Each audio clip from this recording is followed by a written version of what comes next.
In the depths of a medieval winter, when frost painted the world silver and survival meant embracing the most unexpected of companions, peasants discovered that warmth could come from the most humble of sources.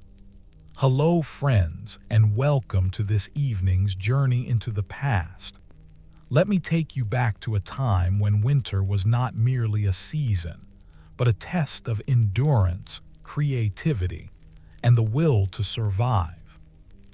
Tonight, we'll explore a world where the line between human and animal blurred not out of savagery, but out of necessity, wisdom, and a profound understanding of what it truly meant to weather the darkest, coldest months of the year.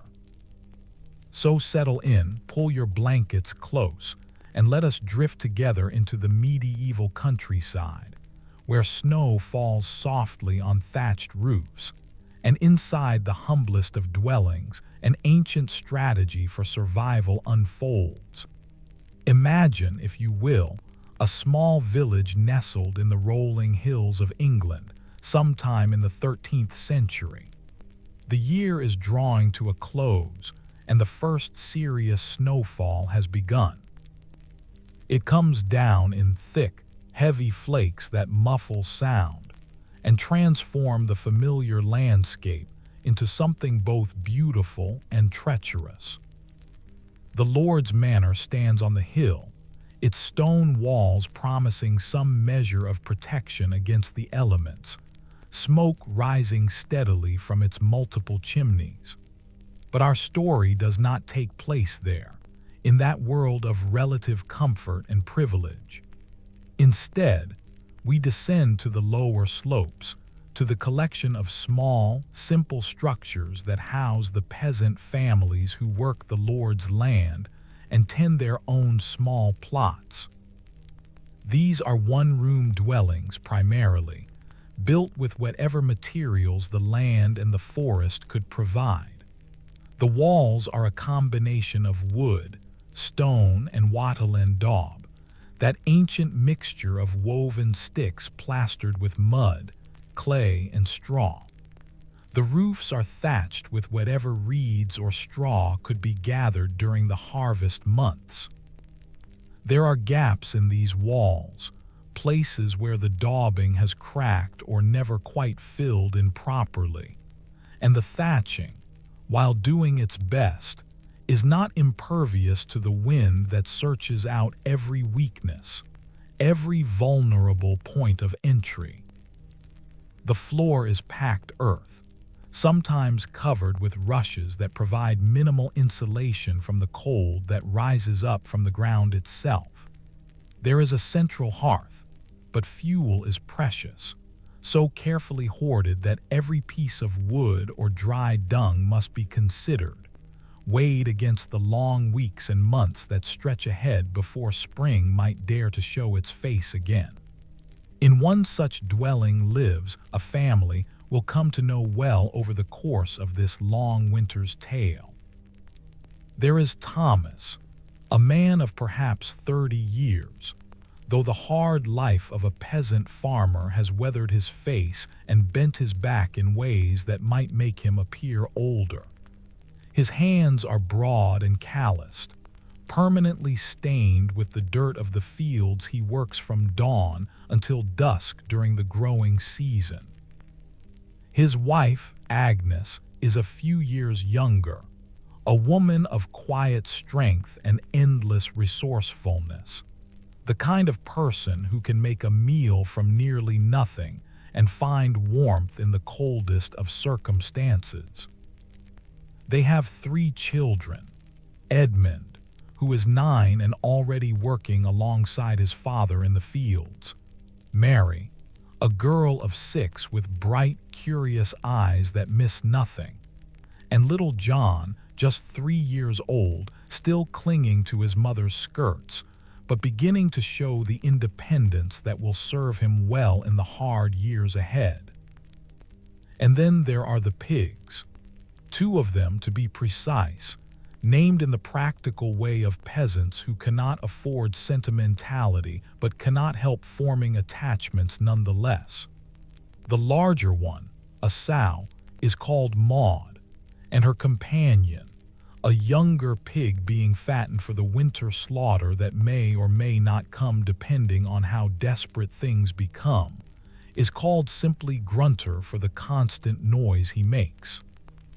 Tonight, as the snow continues to fall and the temperature drops further with each passing hour, the family is preparing for sleep.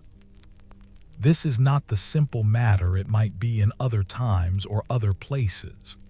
The fire in the hearth has been banked carefully, reduced to glowing coals that must last the night but cannot be allowed to die completely. For starting a new fire in the morning is a task that consumes time and precious resources. The coals will provide some small measure of warmth, their orange glow the only light in the dwelling once the single precious candle is extinguished. The family has already eaten their evening meal, a thin pottage made from grains, and whatever vegetables from the autumn harvest could be spared, stretched with water to make it last.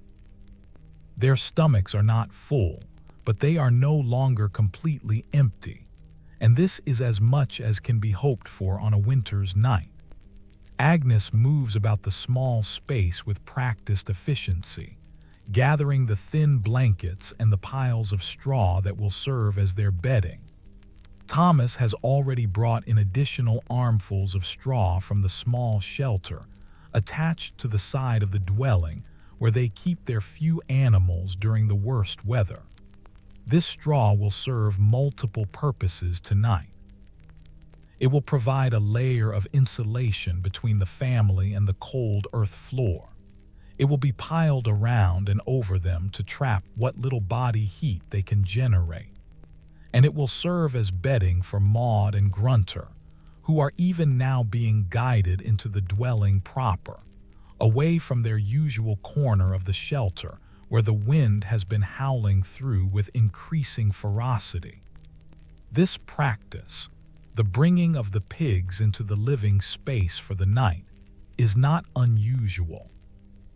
In fact, it is common wisdom among the peasant class, a strategy passed down through generations who have learned through hard experience that survival often depends on unconventional alliances and the willingness to set aside the niceties that those with more resources can afford to maintain. The pigs generate heat, you see. Their large bodies, fed throughout the autumn months to build up the fat that will sustain them through winter, produce a remarkable amount of warmth. In the confined space of the dwelling, with every gap in the walls stuffed with extra straw and rags, with the door secured as tightly as possible against the wind, the warmth from 2 pigs can make the difference between a night of merely uncomfortable cold and a night of dangerous, life-threatening freezing. Mary watches with fascination as her father guides Maud through the door.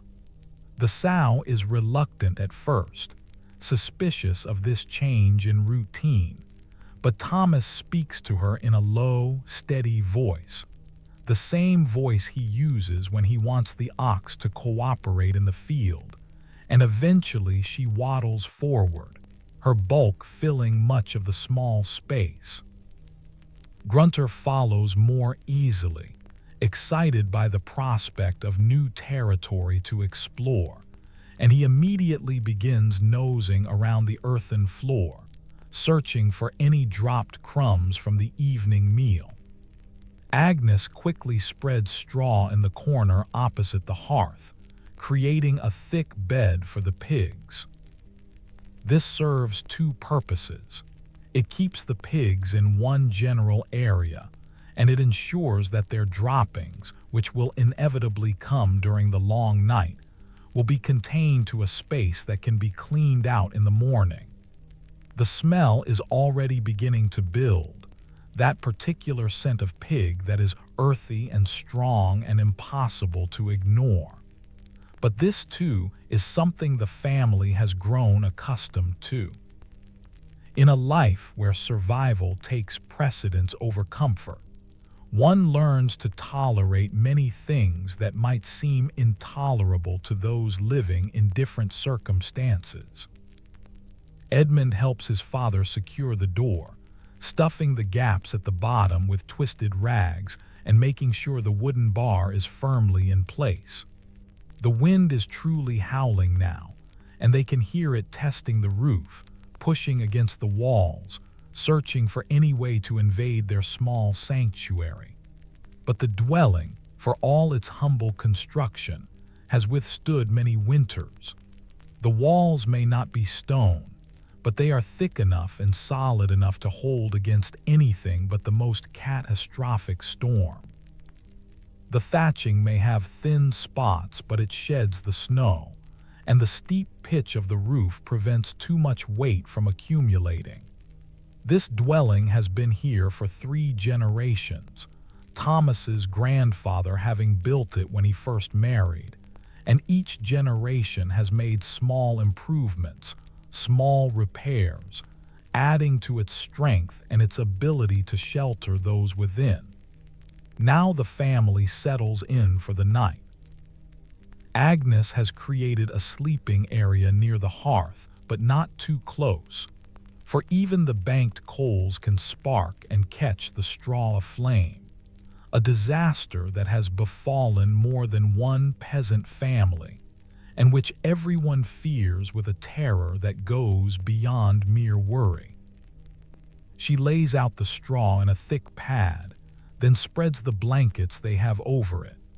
These blankets are rough wool, woven by Agnes herself from the fleece of the sheep they are allowed to keep, a precious privilege that comes with their tenancy on the Lord's land. The wool is lanolin-rich and naturally water-resistant, and while the blankets are thin by the standards of the wealthy, they are treasures beyond measure to this family. There are 3 blankets in total. One will go under the family, one will go over them, and one will be reserved for wrapping around the children in the coldest hours before dawn. Thomas lifts little John and places him in the center of the straw bed. The boy is already drowsy, his eyes heavy with sleep despite the cold that makes his breath visible in small puffs. Mary climbs in next to her little brother, and Edmund takes his place on the other side. Agnes and Thomas will sleep on the outsides, their larger bodies creating a protective barrier for the children between them. This arrangement is not accidental. The parents know that the coldest air will be on the edges, and they willingly take these positions, sacrificing their own comfort for the safety of their children. This is not seen as heroic or even particularly noteworthy. It is simply what parents do, what they have always done, what their parents did for them. Before she settles down, Agnes makes one more check of the pigs. Maud has already lain down in the straw corner, her breathing becoming deep and regular. Grunter is still rooting around, but he too is beginning to tire, and Agnes knows he will settle soon enough. The warmth from their bodies is already noticeable, spreading through the small space in a way that makes the air feel marginally less harsh, less biting. She returns to the family bed and carefully lowers herself onto the straw, pulling the top blanket over all of them. Thomas does the same from his side and then reaches over to adjust the blanket, making sure it covers the children completely, that no gap is left where the cold can creep in. The single candle is extinguished. Darkness fills the dwelling, broken only by the faint orange glow of the coals in the hearth. Outside, the wind continues its assault, but inside, Wrapped in wool and straw and the warmth of family and pigs, there is a small pocket of relative safety. Mary snuggles closer to little John, and Edmund shifts until he is pressed against his mother's side. The children are already falling into sleep, that precious escape from the hardships of their waking hours. Agnes can feel their breathing begin to slow and deepen, and she allows herself a moment of gratitude that they are all here, all together, all alive as another winter night begins. But Agnes, like Thomas beside her, cannot fall asleep so easily. There is too much to think about, too much to worry over. The food stores that must last until spring, the health of the ox, without which they cannot plow come planting time, the rent that must be paid to the Lord in labor and in kind, the possibility that one of the children might fall ill, for winter sickness is common and often fatal to the young and the old. She thinks about the pigs, about the difficult decision that may need to be made if the winter is particularly harsh or long. Maud is a breeding sow valuable beyond measure for the piglets she can produce, but if starvation threatens, she might even need to be slaughtered. Grunter was always meant for the table eventually, but the longer they can keep him alive and growing, the more meat he will provide when his time comes. These are grim calculations, but Agnes makes them without flinching.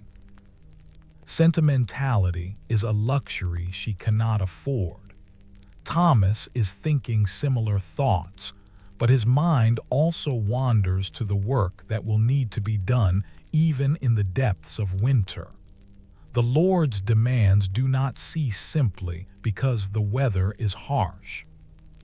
There is wood to be cut and hauled, repairs to be made on the manor buildings, ice to be broken on the stream so the manor's animals can drink.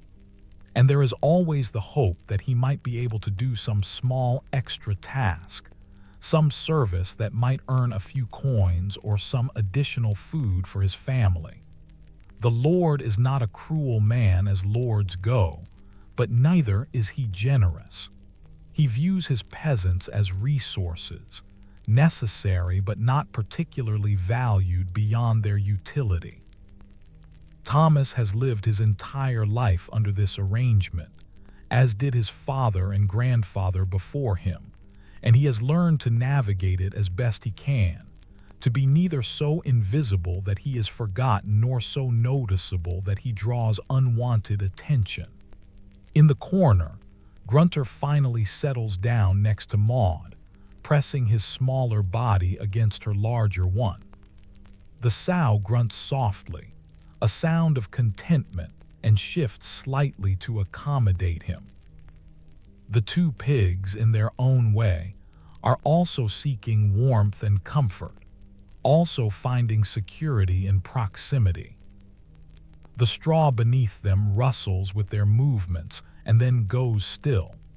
Their breathing joins the breathing of the humans, creating a subtle rhythm, a quiet symphony of life persisting in the face of cold and darkness. Mary, not quite asleep yet despite her heavy eyelids, can hear the pigs breathing. She finds the sound comforting in a way she could not explain if asked.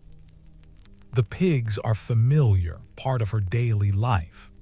She helps her mother feed them, collects scraps from the meals for them, watches them root in the dirt of the yard during the warmer months. She knows each pig's personality, knows that Maud is clever and sometimes stubborn, that Grunter is greedy and affectionate. She does not think of them primarily as food, though she is old enough to understand that this is their ultimate purpose. Instead, she thinks of them as fellow residents of her small world, creatures who share the struggle to survive, to find warmth, to make it through another night. The cold continues to deepen as the night progresses. Outside, the snow has begun to accumulate in earnest, piling up against the walls of the dwelling, actually providing additional insulation. The wind sculpts the snow into drifts, creating strange shapes in the darkness. In the forest beyond the fields, animals that can have found shelter in hollow logs or thick brush. Those that cannot are beginning to suffer, to slow, to search desperately for any relief from the killing cold. But inside the dwelling, the temperature, while still far below comfortable, remains above freezing. The combination of the banked coals, the body heat of 7 living creatures, and the insulation provided by the straw and the snow outside creates a delicate balance, a small victory against the winter's fury. Agnes finally feels herself beginning to drift toward sleep. Her body is tired, always tired from the endless work that constitutes her days. She rises before dawn to tend the fire, to prepare whatever poor breakfast they can afford, to begin the tasks that never seem to end. She hauls water from the stream, a task that becomes increasingly difficult as ice forms and thickens. She tends the small garden plot, though in winter there is little to do but plan for spring. She spins wool, weaves cloth, mends the family's clothing, which is constantly wearing through and needing repair. She cooks, cleans, tends the children, helps Thomas with the animals when he needs an extra pair of hands. And she does all of this while managing the gnawing hunger that is her constant companion through the winter months, for she always gives her portion of food to the children first, to Thomas second, and takes what little remains for herself. Thomas, too, is finally succumbing to sleep, his breathing deepening, his body relaxing despite the cold that never quite goes away. He sleeps lightly, always alert to any sound that might indicate danger, a spark from the fire catching the straw, an animal getting into their food stores, the wind finally finding a way to tear the roof free. But tonight, all seems secure, and his exhausted body demands rest. He dreams, when he dreams at all, of spring, of the sun warm on his back as he guides the plow through the soft earth, of green things growing, pushing up through the soil in that miracle of renewal that happens every year if one can just survive the winter to see it. Of his children playing in the yard, their laughter carried on a warm breeze. These dreams are his refuge, his reminder that winter, no matter how harsh, is not forever. Edmund sleeps the deep sleep of childhood, unburdened by the worries that keep his parents awake. He dreams of the stories his mother sometimes tells, tales of knights and quests and magical creatures. He dreams of being strong and brave, of doing great deeds, of being someone important. These are the dreams of a 9-year-old boy who does not yet fully understand that his life is already mapped out for him, that he will almost certainly live and die as a peasant farmer, working the same land his father works, subject to the same lord or his descendants. But for now, in sleep, he can be anyone, do anything, and his dreaming mind roams free. Little John sleeps with the absolute abandon of the very young, his small body warm between his siblings, his breathing soft and even. He dreams, if he dreams at all, of simple things, his mother's face, the warm feeling of milk in his belly, the comfort of being held. His world is still very small, bounded by the walls of the dwelling and the faces of his family. He does not understand cold or hunger or danger as concepts. He only knows that when he is with his mother and father, he feels safe, and this safety is the foundation of his entire existence. The night deepens. The wind begins to lessen somewhat, its earlier fury spent, though it still gusts occasionally, rattling the door and making the thatching whisper. Inside the dwelling, the temperature has stabilized. The warmth from the pigs has spread throughout the space, mixing with the warmth from the humans, creating an atmosphere that, while not comfortable, is survivable. This is the great discovery that peasants made long ago, this understanding that animals and humans could help each other survive the winter. The pigs benefit from the shelter of the dwelling, protection from predators and the worst of the weather. The humans benefit from the heat the pigs generate. It is a symbiotic relationship born of necessity, but it works, and it has worked for generation after generation. In the darkness, Maud shifts in her sleep, and the straw rustles beneath her. The sound is somehow peaceful, a reminder of life continuing, of breath moving in and out, of hearts beating. Agnes, hovering on the edge of sleep, hears this sound and finds it soothing. She remembers when Maud was a piglet, purchased from a neighbor with coins Thomas had earned doing extra work during the harvest. They had hoped Maud would be a good breeder, and she had not disappointed, producing 2 litters of healthy piglets that had been sold or slaughtered, providing much-needed income and food. This current pig, Grunter, was one of Maud's offspring, kept back from the last litter for their own use. In the spring, if all goes well, Maud will breed again, and there will be more piglets. This is how they survive, by planning ahead, by nurturing resources, by making decisions that balance immediate needs against future possibilities. The coals in the hearth continue to glow, though they are burning lower now. By morning, they will be little more than ash with a few live embers that can be coaxed back into flame with careful blowing and the addition of small kindling.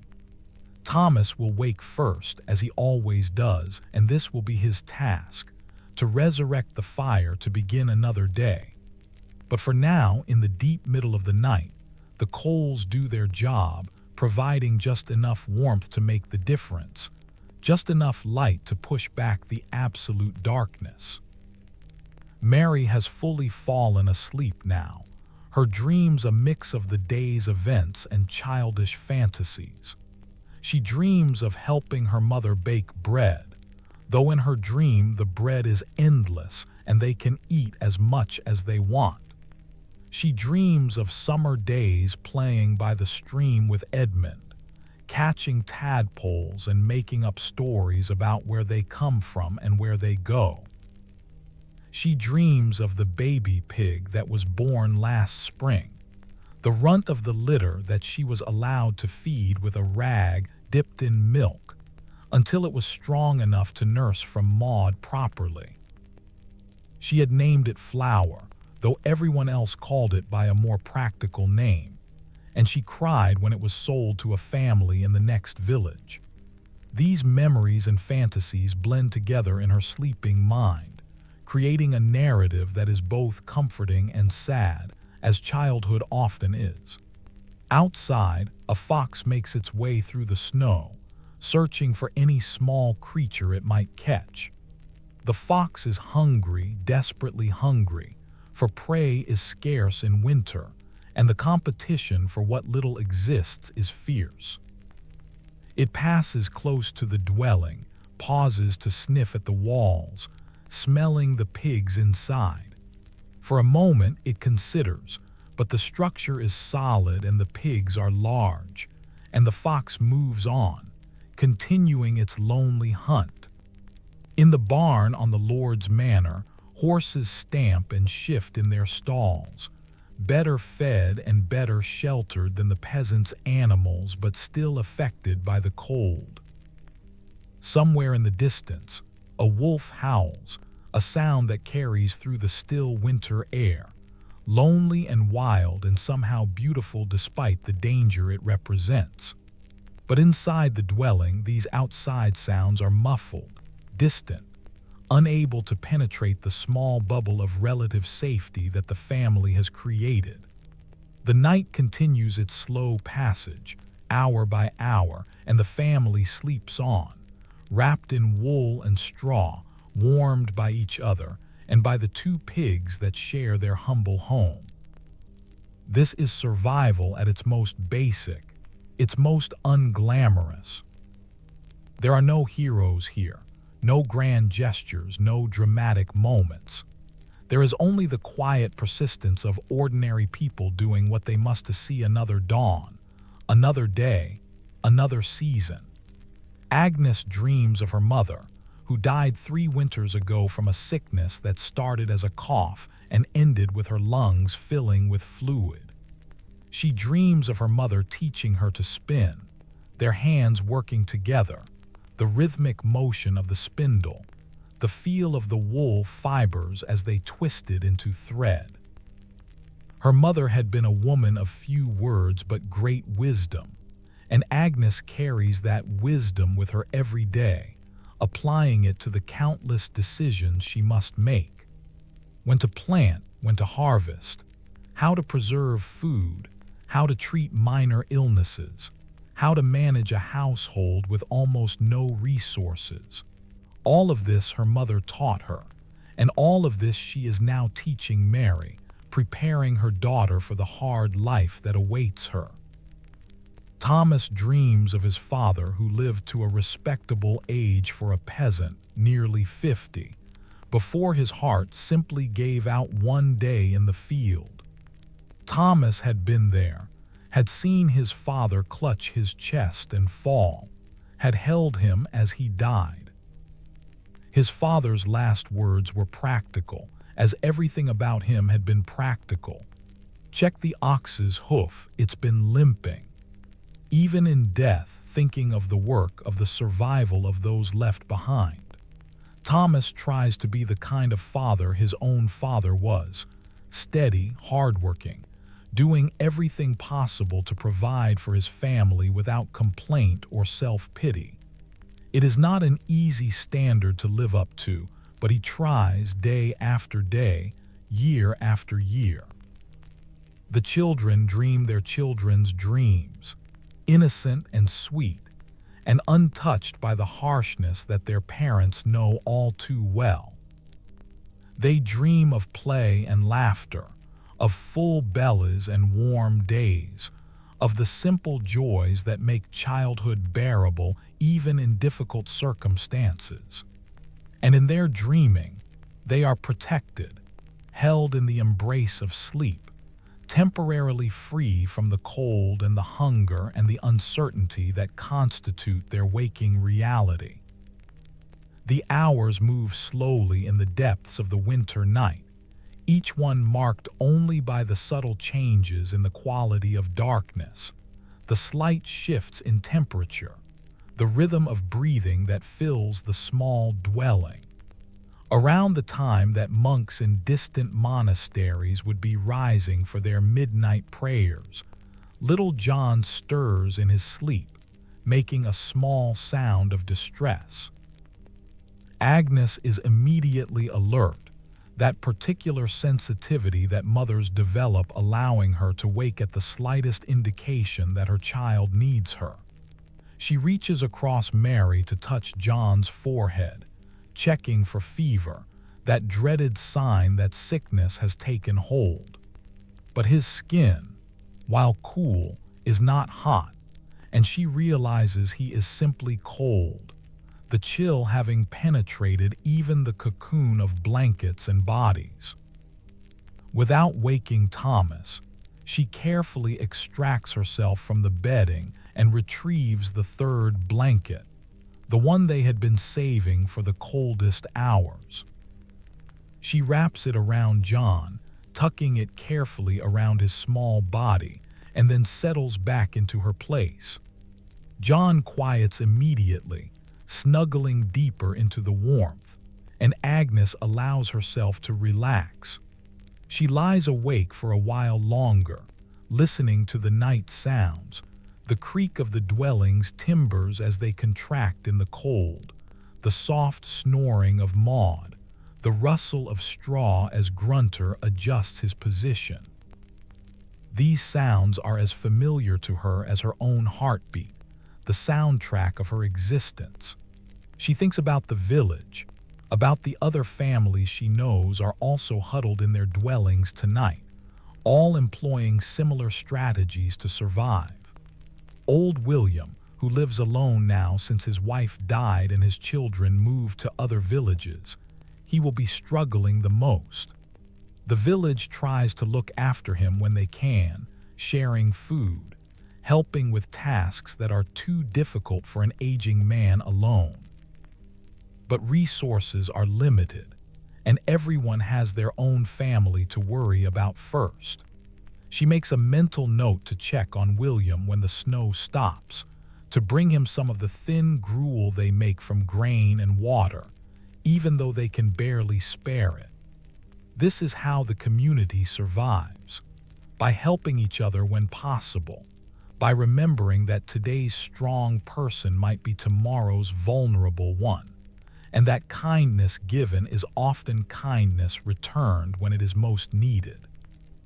She thinks about Emma, her closest friend in the village, who is pregnant with her fourth child. Emma's husband is a good provider, and their dwelling is slightly larger than most, but winter is dangerous for pregnant women. The cold, the limited food, the stress on a body already working hard to create new life, all of these factors make childbirth riskier. Agnes has already agreed to serve as midwife when Emma's time comes, probably sometime in late winter or early spring. Agnes has helped deliver several bobbies in the village, has learned from the older women who learned from women before them, that ancient chain of knowledge passed down through generations.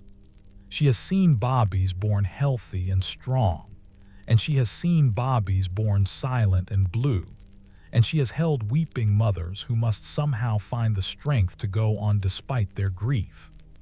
This is part of the reality of life in the medieval countryside, where death is always close, always waiting for an opportunity. She thinks about the harvest that is now months past, evaluating it in her mind. It had been adequate, not abundant but not disastrous. The weather during the growing season had been cooperative, enough rain but not too much, sufficient sun, no devastating storms or plagues of insects. They had been able to pay the Lord's portion, set aside enough seed for spring planting, and still have grain remaining for winter food.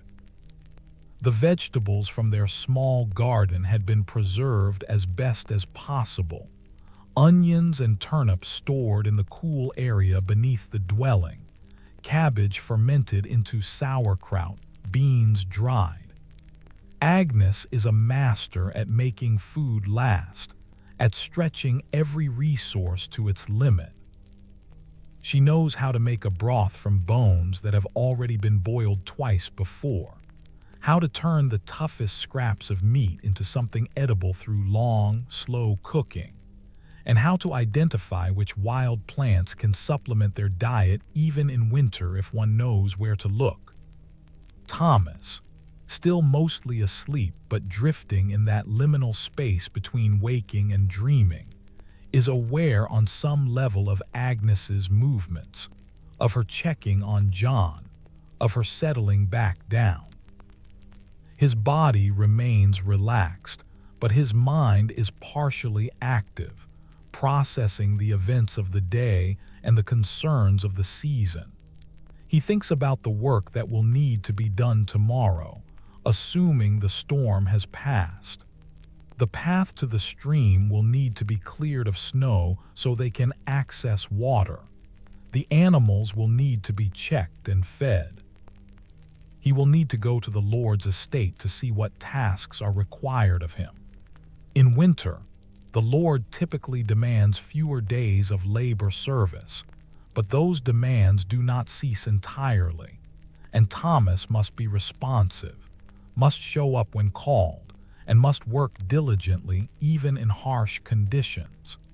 His position as a tenant farmer depends on maintaining good relations with the Lord's bailiff, the man who actually manages the estate and makes the daily decisions about who works where and when. He thinks about Edmund, about how his oldest son is growing and learning, becoming more useful with each passing season. Soon Edmund will be old enough to take on more significant responsibilities, to work alongside Thomas as a true partner rather than merely as a helper. This brings both relief and sadness to Thomas. Relief because the work is hard, and having another strong body will make survival easier. Sadness because he knows this means Edmund's childhood, already so brief and so limited, is essentially over.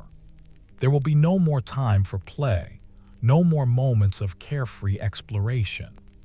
Edmund will become what Thomas is, a man bent to the land, shaped by labor, his life circumscribed by the same boundaries and limitations that have defined generations of peasant farmers. The pigs sleep deeply now, their large bodies radiating steady heat. Maud's breathing has taken on a particular rhythm, a slow, deep pattern that indicates she is fully relaxed, completely at ease. This is important because a stressed pig produces less heat, and a calm, comfortable pig is more valuable in every way. Grunter has positioned himself in a way that maximizes his contact with Maud, his snout tucked against her side, his smaller body absorbing warmth from hers. In the dim light from the coals, an observer could see their shapes, two solid masses of living warmth in the corner, their presence as necessary to the family's survival as the roof over their heads or the walls that hold back the wind. Mary shifts in her sleep, turning so that she is now pressed against Edmund rather than John. Brothers and sisters sleep tangled together like puppies in a litter, unconsciously seeking warmth and comfort from each other. Edmund, without waking, adjusts his position to accommodate his sister, draping one arm over her in a protective gesture that he would probably be embarrassed by if he were awake and aware. But in sleep, these natural instincts emerge. The instinct to protect, to nurture, to care for those who are smaller and more vulnerable. These instincts are being trained into Edmund day by day, as he learns that being the oldest means having responsibilities, means putting others first, means carrying burdens that his younger siblings cannot yet manage. Agnes finally drifts back to sleep, but it is not a restful sleep. She dreams that she is trying to stretch a piece of cloth to cover all her children, but the cloth is too small, and no matter how she pulls and adjusts it, someone is always left exposed to the cold. This anxiety dream is a manifestation of her daily reality, the constant calculation of how to make insufficient resources somehow be enough, how to protect everyone when protection is impossible, how to choose when there is no good choice. She shifts restlessly, her body tense even in sleep, and Thomas, sensing her distress through that wordless communication that long-married couples develop, reaches out and places his hand on her shoulder, a gesture of comfort and solidarity. Agnes relaxes slightly, and her dreams shift to something less fraught, her mind giving her a brief respite from worry. Outside, the snow continues to fall, though less heavily now. The storm is beginning to exhaust itself, having dumped its burden on the landscape. By morning, there will be perhaps 8 or 10 inches of fresh accumulation, not catastrophic but enough to make travel difficult, enough to add another layer of challenge to already challenging lives. The village will wake to a transformed world, everything covered in white, familiar landmarks disguised or hidden entirely. Children will find some joy in this, and will play in the snow if they are allowed time away from their chores. But the adults will see only more work, more difficulty, more danger. Snow means paths must be cleared, means animals struggle to find forage, means the cold penetrates more deeply and lasts longer. In the dwelling, as the night reaches its darkest point, that hour before dawn when the cold is at its worst and the body's defenses are at their lowest, the temperature begins to drop slightly.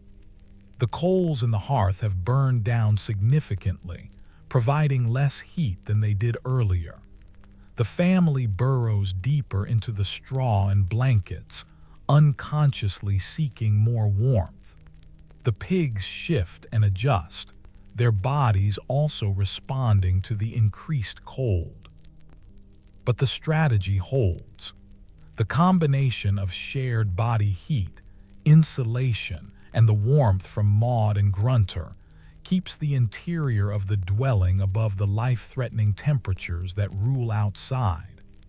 This is the critical time, the time when people sometimes do not wake up, when the old and the sick and the very young slip away in their sleep, their bodies simply unable to maintain the fight against the cold.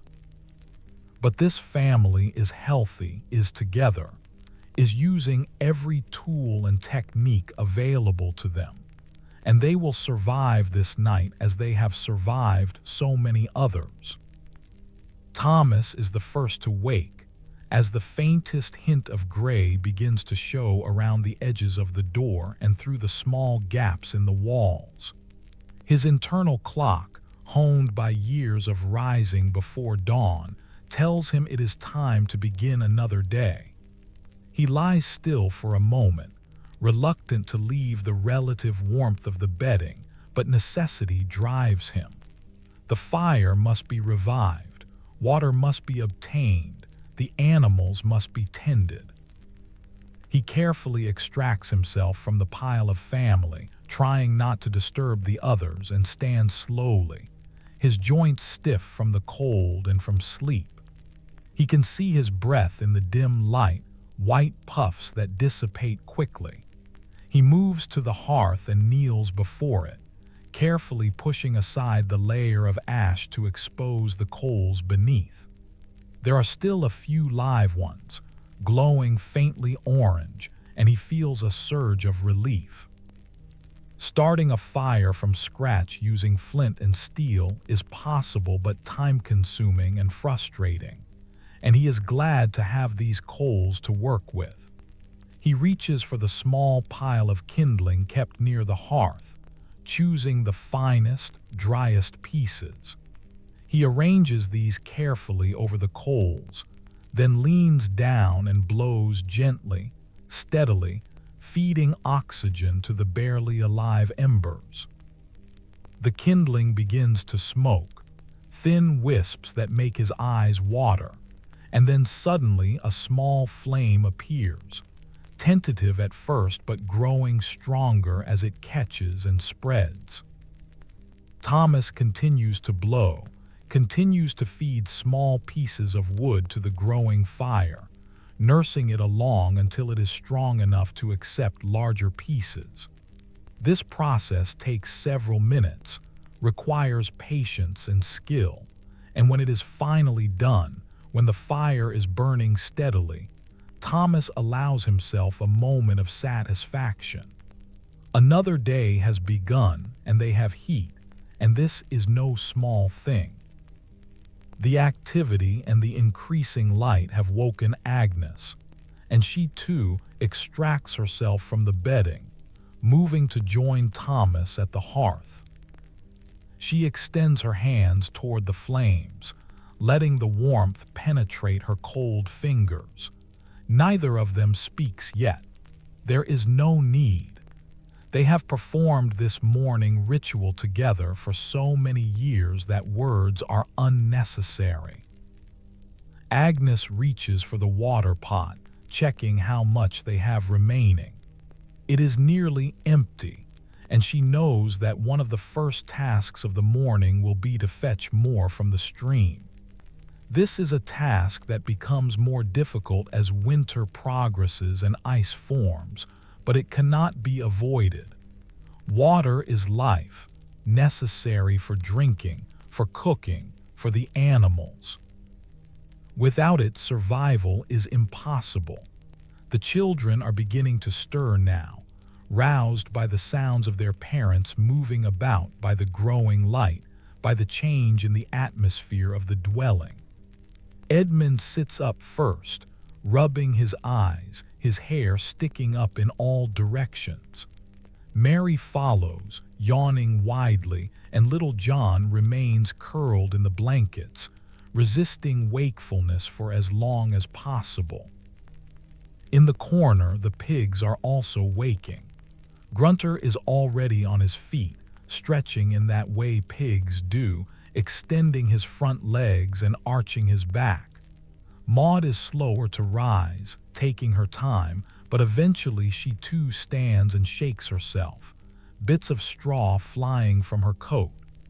Thomas moves to the door, preparing to open it and see what the night has brought. He unlatches it carefully and pushes outward. The door resists at first, blocked by the snow that has drifted against it, but with continued pressure it opens enough for him to see outside. The world is white, utterly transformed, bright even in the early morning dimness. The snow has stopped falling, and the sky is beginning to clear, revealing patches of gray-blue.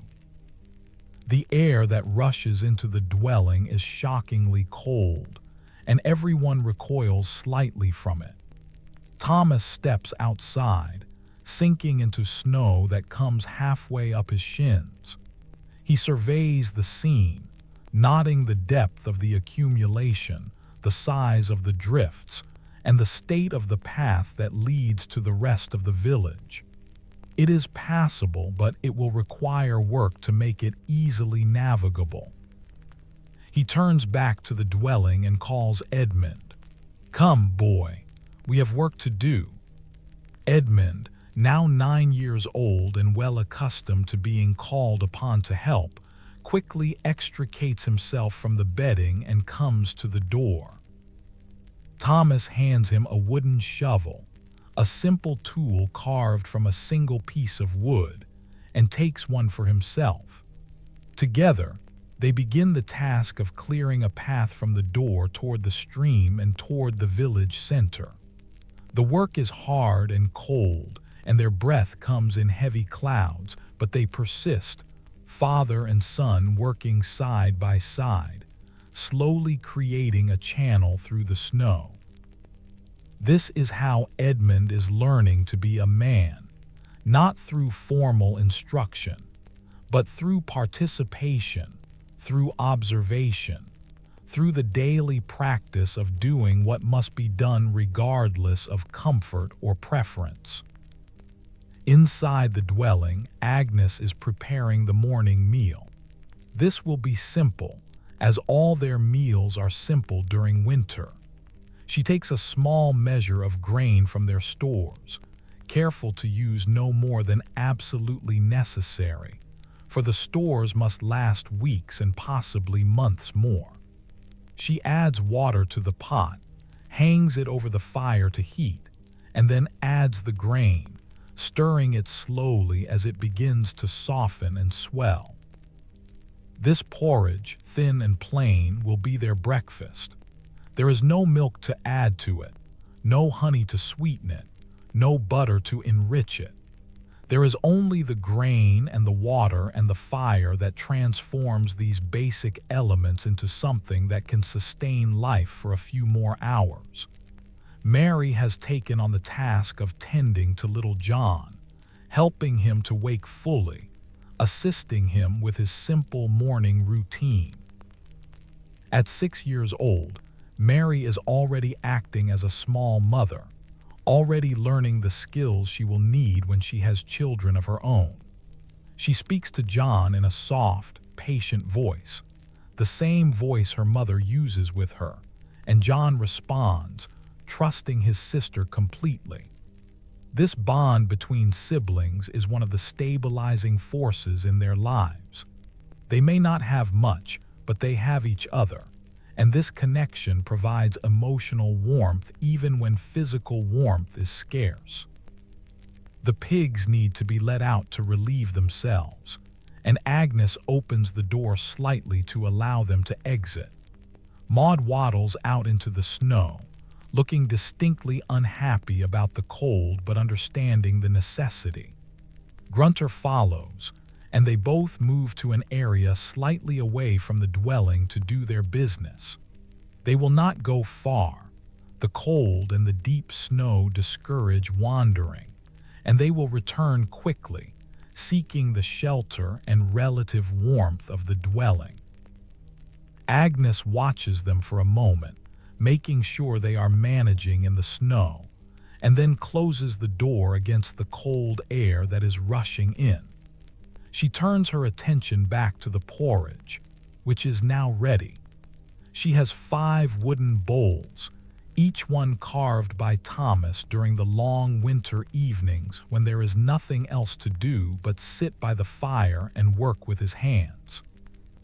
She ladles the porridge into each bowl, making sure the portions are as equal as possible, though she gives slightly more to Thomas and Edmund, who will be doing hard physical labor today and need the energy.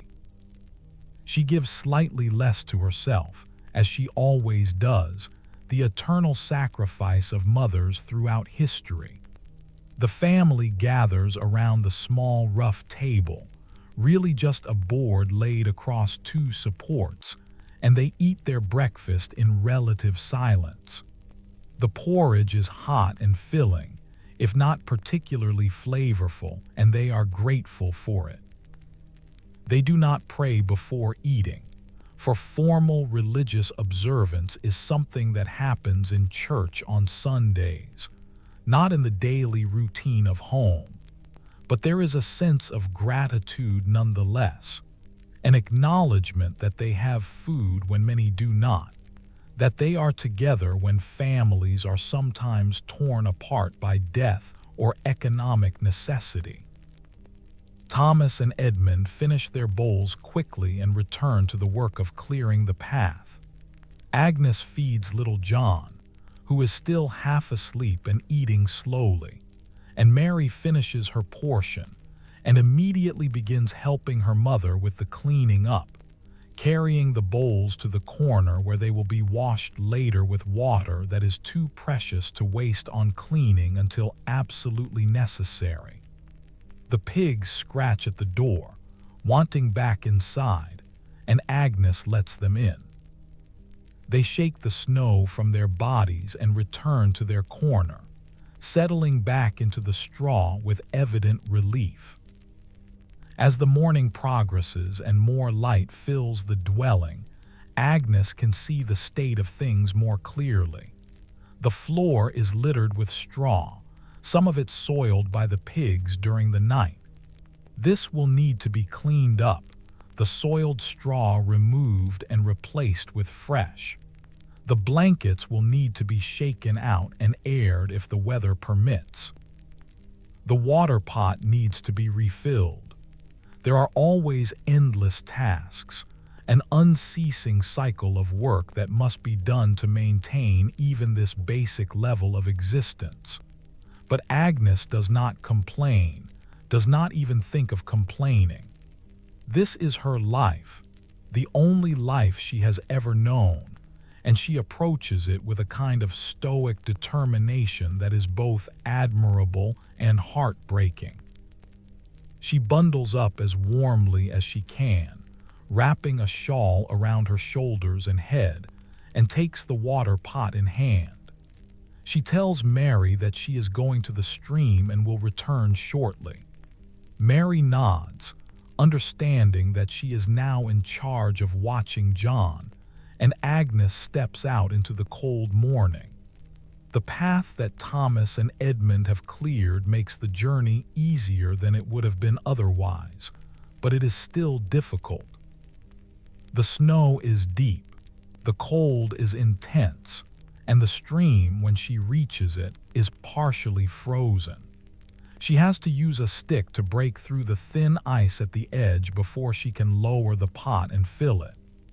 The water is so cold it makes her hands ache, but she grips the pot firmly and carries it back to the dwelling, careful not to slip on the icy patches hidden beneath the snow. When she returns, she finds that Thomas and Edmund have come back inside to warm themselves briefly before heading to the Lord's Manor to present themselves for whatever work is required today. Thomas's face is red from the cold and the exertion, and Edmund's nose is running, but both of them seem energized rather than depleted by the work. There is something about physical labor, about accomplishing a necessary task, that provides its own kind of satisfaction. They warm their hands by the fire, and Thomas drinks deeply from the cup of water Agnes offers him. Then he and Edmund prepare to leave again, bundling up in the few warm items they possess: rough cloaks, worn mittens, strips of cloth wrapped around their legs for additional insulation. "We will return when we can," Thomas says to Agnes, and she nods, understanding that this might be mid-afternoon or might not be until evening, depending on what the bailiff requires of them. She watches them go, father and son trudging through the snow toward the manor, two figures growing smaller in the white landscape, and then she closes the door and returns to the warmth of the hearth and the company of her daughters and son. The day stretches ahead of her, full of small tasks that will keep her occupied until Thomas and Edmund return. She will spin wool, turning the raw fleece into thread. She will mend clothing, patching holes and reinforcing seams. She will tend the fire, feed the pigs, watch the children, and do the 1,000 other small things that constitute her daily existence. Mary sits near the hearth and takes up a simple piece of sewing that Agnes has given her to practice on. Her stitches are uneven and sometimes too loose, but she is learning, developing the skills that will serve her throughout her life. Agnes watches her daughter work and feels a complicated mixture of emotions: pride that Mary is learning so well, sadness that this is what Mary's life will be, an endless round of difficult, repetitive work with few pleasures and many hardships. I hope that perhaps Mary will find moments of happiness, will have a kind husband, and will bear healthy children who survive to adulthood. Agnes herself had such hopes when she was Mary's age, and some of them have been realized and some have not, and she has learned to accept reality rather than waste energy wishing for different circumstances. Little John plays on the floor near the fire, arranging bits of straw into patterns only he understands, talking to himself in the way that small children do, creating entire narratives in his imagination. Agnes glances at him periodically, making sure he does not get too close to the flames, that he is warm enough, that he seems content. He is her baby, the youngest, and she feels a particular tenderness toward him even while knowing she must not show too much favoritism. All her children must be treated fairly, must all feel equally loved. For in this harsh world, the security of family love is one of the few genuine comforts available. The morning wears on. The sun rises higher in the sky, though it provides more light than warmth. In the dwelling, the fire continues to burn, fed carefully by Agnes with wood from their precious stores. The pigs doze in their corner, occasionally grunting or shifting position.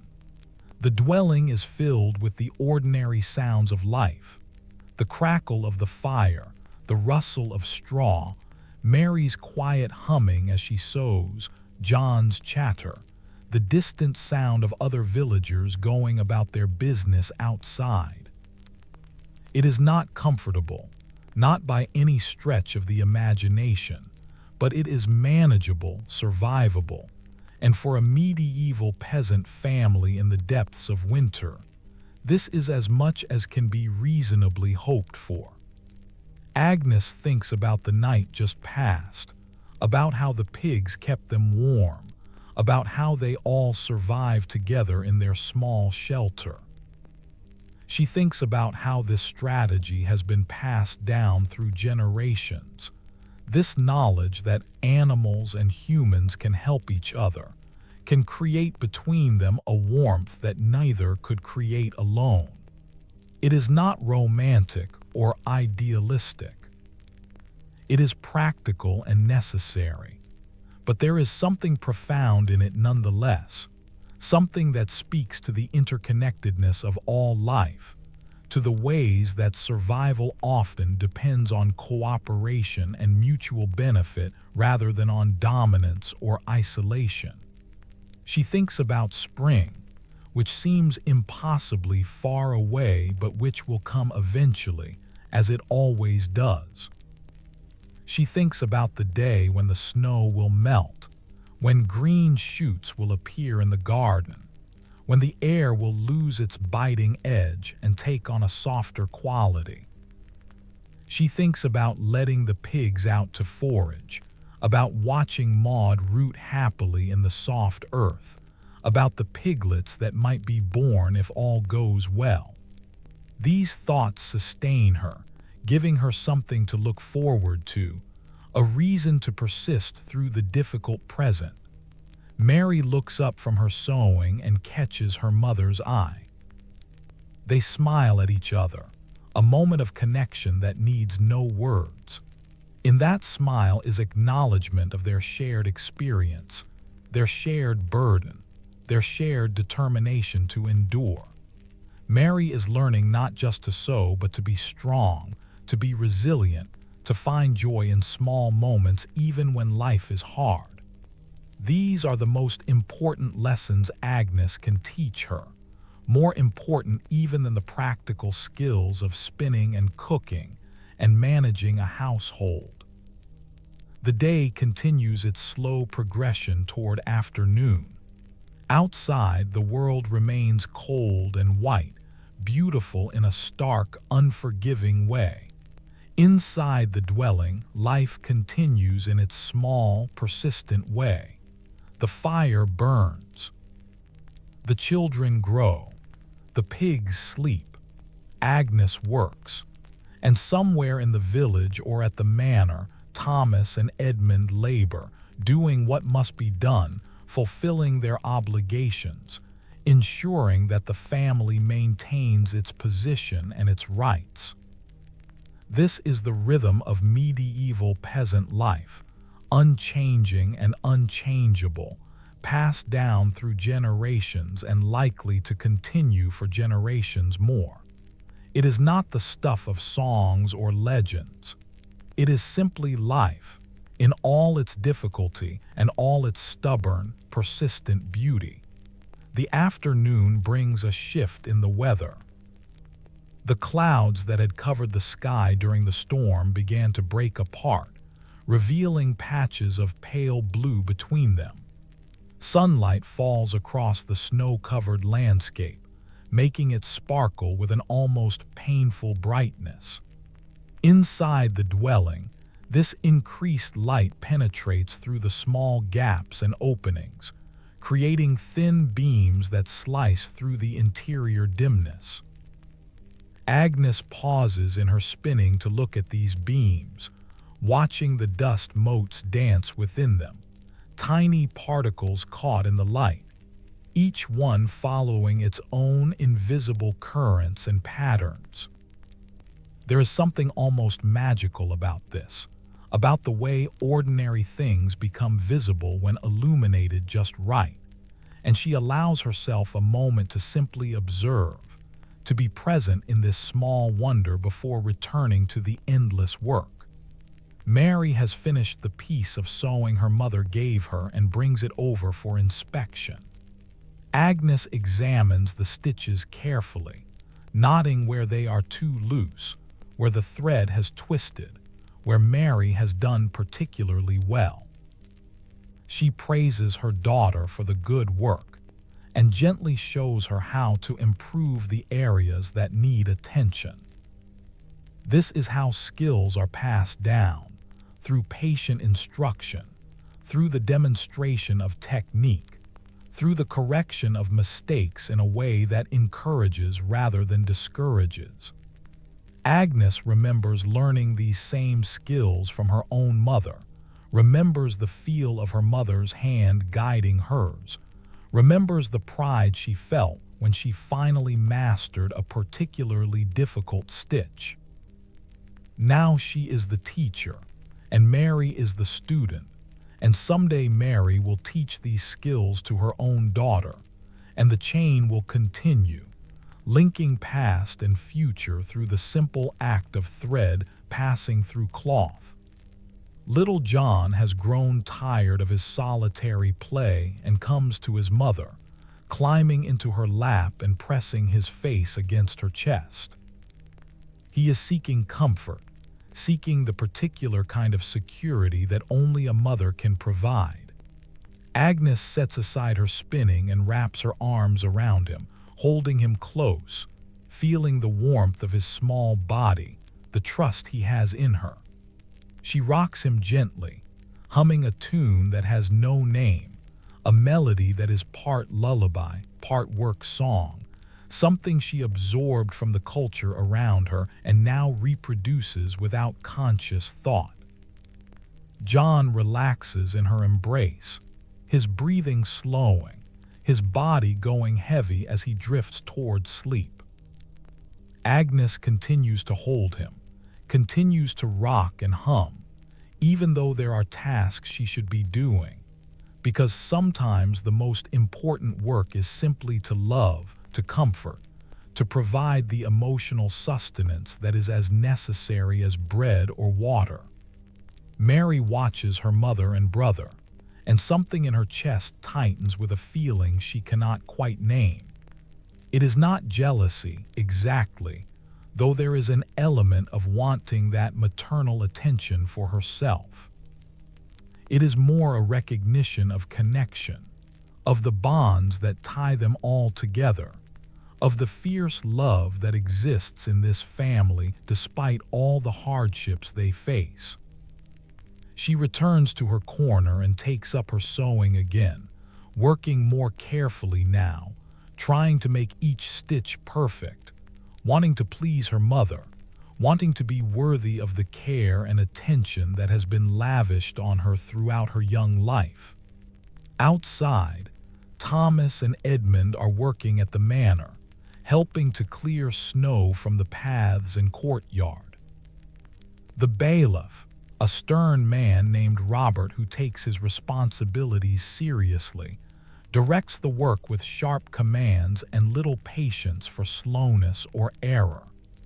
Thomas works steadily, his shovel moving rhythmically, the snow flying from the blade to land in growing piles at the edges of the cleared areas. Edmund tries to match his father's pace but finds himself falling behind, his smaller body and lesser strength making the work more difficult. He pushes himself hard, not wanting to appear weak, not wanting to give the bailiff any reason to criticize or complain. His hands, even inside the thin mittens he wears, are cold and beginning to blister from the repeated friction of the wooden shovel handle. Thomas notices his son struggling and moves closer, working in a way that subtly makes Edmund's section easier, without making it obvious that he is helping. This is a kindness born of experience and empathy, a father's desire to protect his son from both physical harm and the humiliation that might come from being seen as inadequate. Edmund, aware of what his father is doing but too proud to acknowledge it directly, feels a surge of gratitude and affection.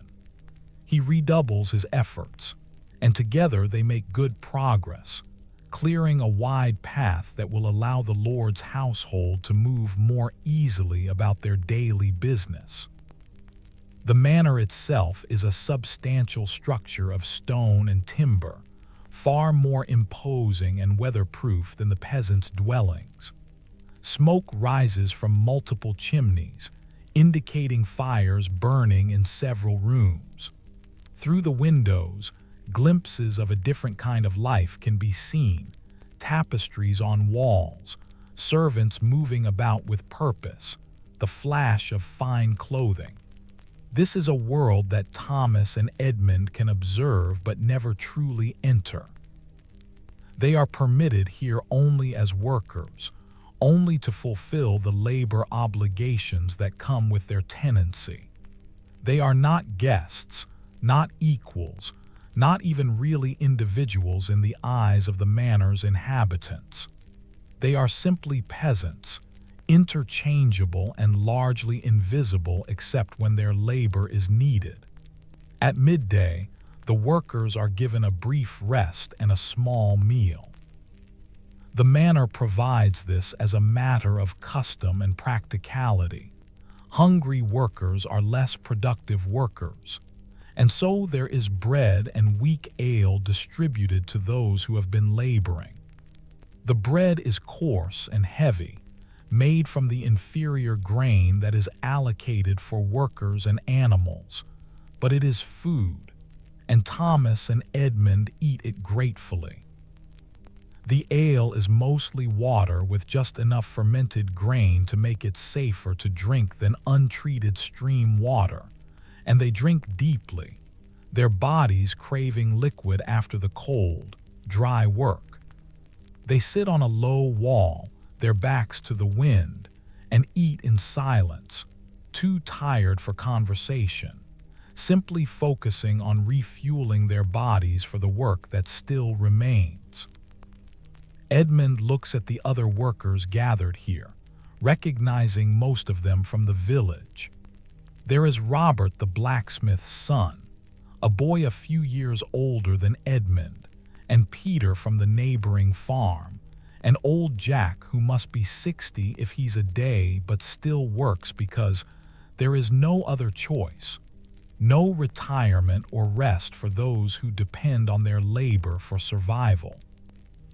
These are the people who constitute Edmund's world, the faces he has known all his life, the individuals whose struggles and triumphs mirror his own. He will grow up alongside them, work alongside them, and eventually be buried alongside them in the small church cemetery that serves the village. His life is already mapped out before him, and while he sometimes has dreams of something different, something more, he is beginning to understand that dreams are one thing and reality is quite another. Thomas finishes his bread and stands, ready to return to work even before the bailiff calls them back. This eagerness, or at least the appearance of eagerness, is important. The bailiff notices who works willingly and who must be constantly prodded, and those who are perceived as willing workers sometimes receive small advantages: an extra bit of food, a slightly easier task, a favor granted when it is desperately needed. Thomas has learned to navigate these subtle politics of power, has learned to be visible enough to be appreciated but not so visible as to attract envy or resentment. It is a delicate balance, but he has been practicing it his entire life. The afternoon work continues, and the sun, which had briefly provided its weak winter warmth, begins to sink toward the horizon. The temperature, which had risen slightly during the midday hours, begins to drop again, and everyone knows that the night will be even colder than the last one. Finally, as the light begins to fail, the bailiff dismisses the workers. Thomas and Edmund make their way back through the village toward their dwelling, their bodies exhausted, their minds already turning toward the evening tasks that await them. They must check on Agnes and the children, must feed the pigs, must prepare for another long, cold night. When they arrive home, Agnes has already begun preparing the evening meal. It is much like the morning meal, a thin porridge supplemented with a few shreds of preserved vegetables, but it is hot and it is food, and the family gathers around it with genuine appreciation. They eat slowly, savoring each spoonful, making it last as long as possible. Little John, who had slept through much of the afternoon, is now awake and active, chattering about the things he saw and did during the day. Mary tells her father about the sewing she completed, and Edmund describes the work at the manor. These small exchanges constitute the family's evening conversation, the sharing of daily experiences that creates and maintains their bonds.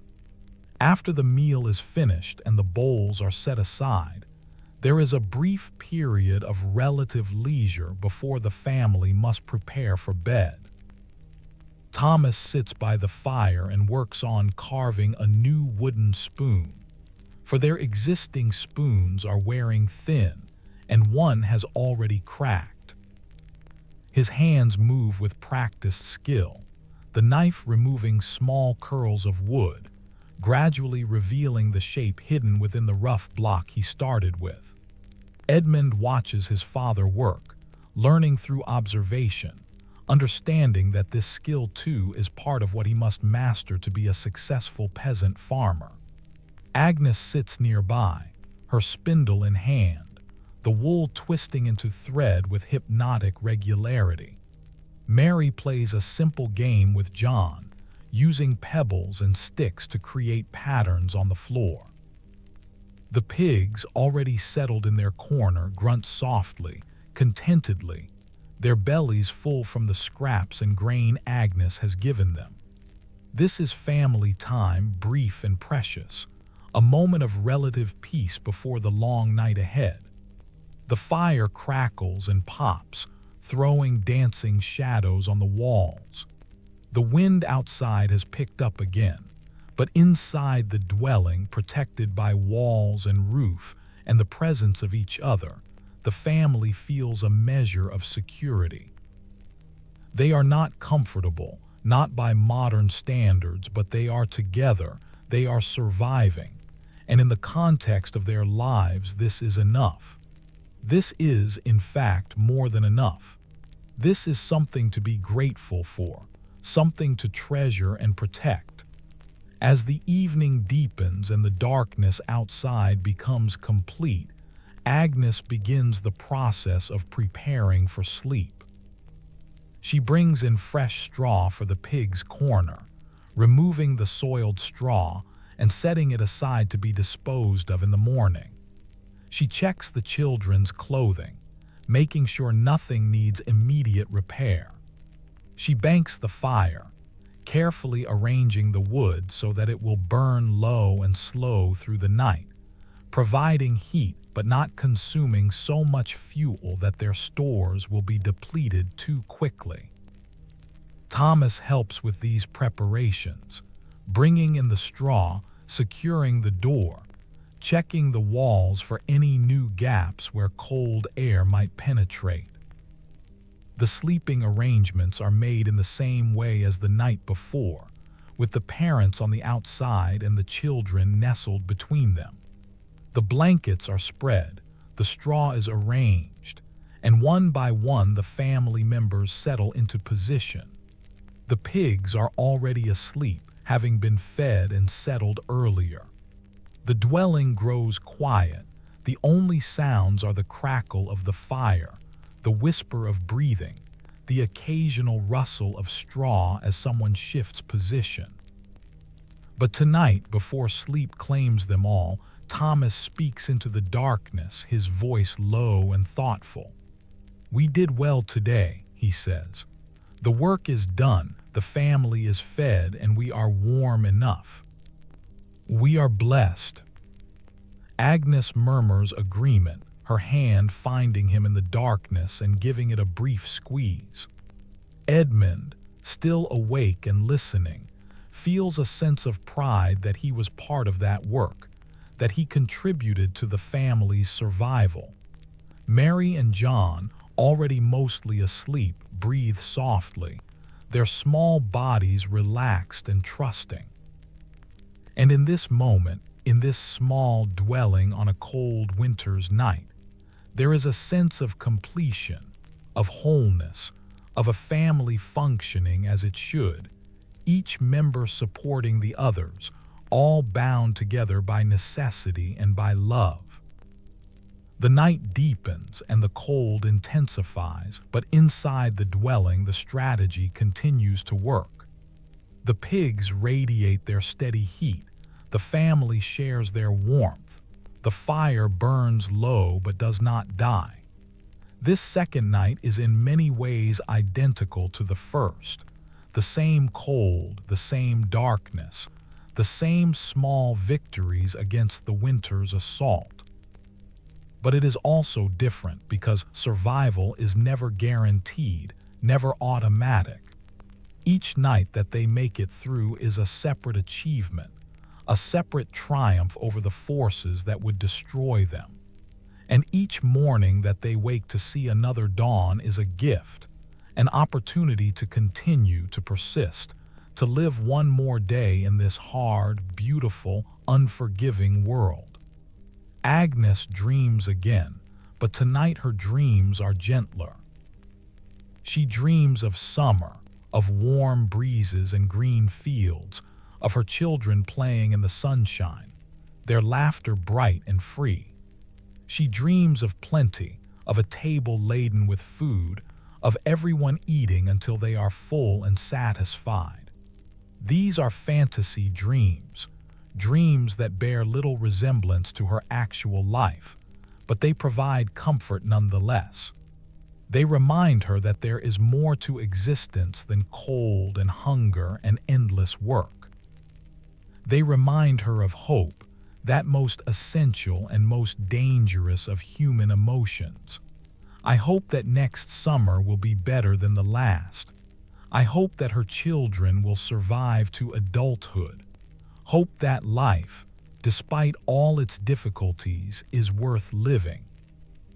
Thomas dreams of his father again, but this time the dream is not sad.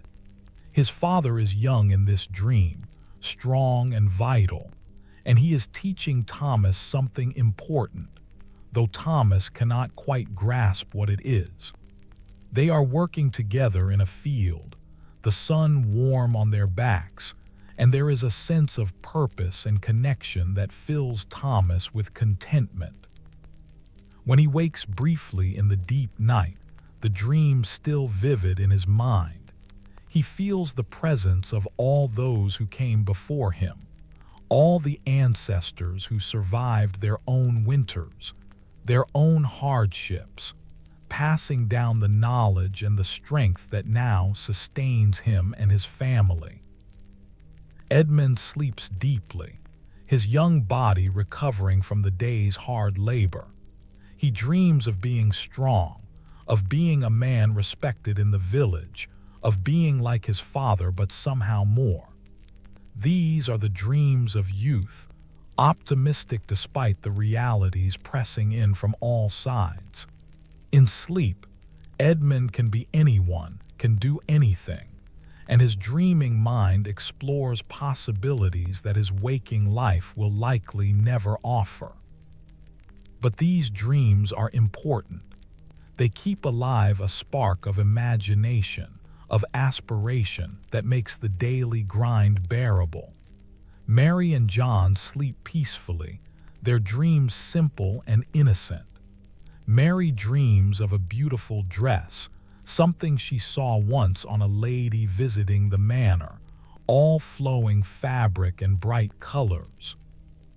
John dreams of his mother's face, of her voice singing, of being held and safe. The children are still young enough that their understanding of the world's harshness is incomplete. They know cold and hunger and hard work, but they do not yet fully comprehend how circumscribed their lives are, how limited their possibilities. This innocence is a form of protection, allowing them to exist in a state of relative contentment that will gradually erode as they age and understand more. In their corner, Maud and Grunter sleep the deep, unconscious sleep of animals. They have no concept of winter or survival or strategy. They simply exist, responding to immediate needs, hunger, cold, comfort, without the burden of anticipation or memory that plagues human consciousness. Their bodies perform their function, generating heat through the metabolism of the food they have eaten, radiating that heat into the small space, contributing to the collective warmth that keeps everyone alive.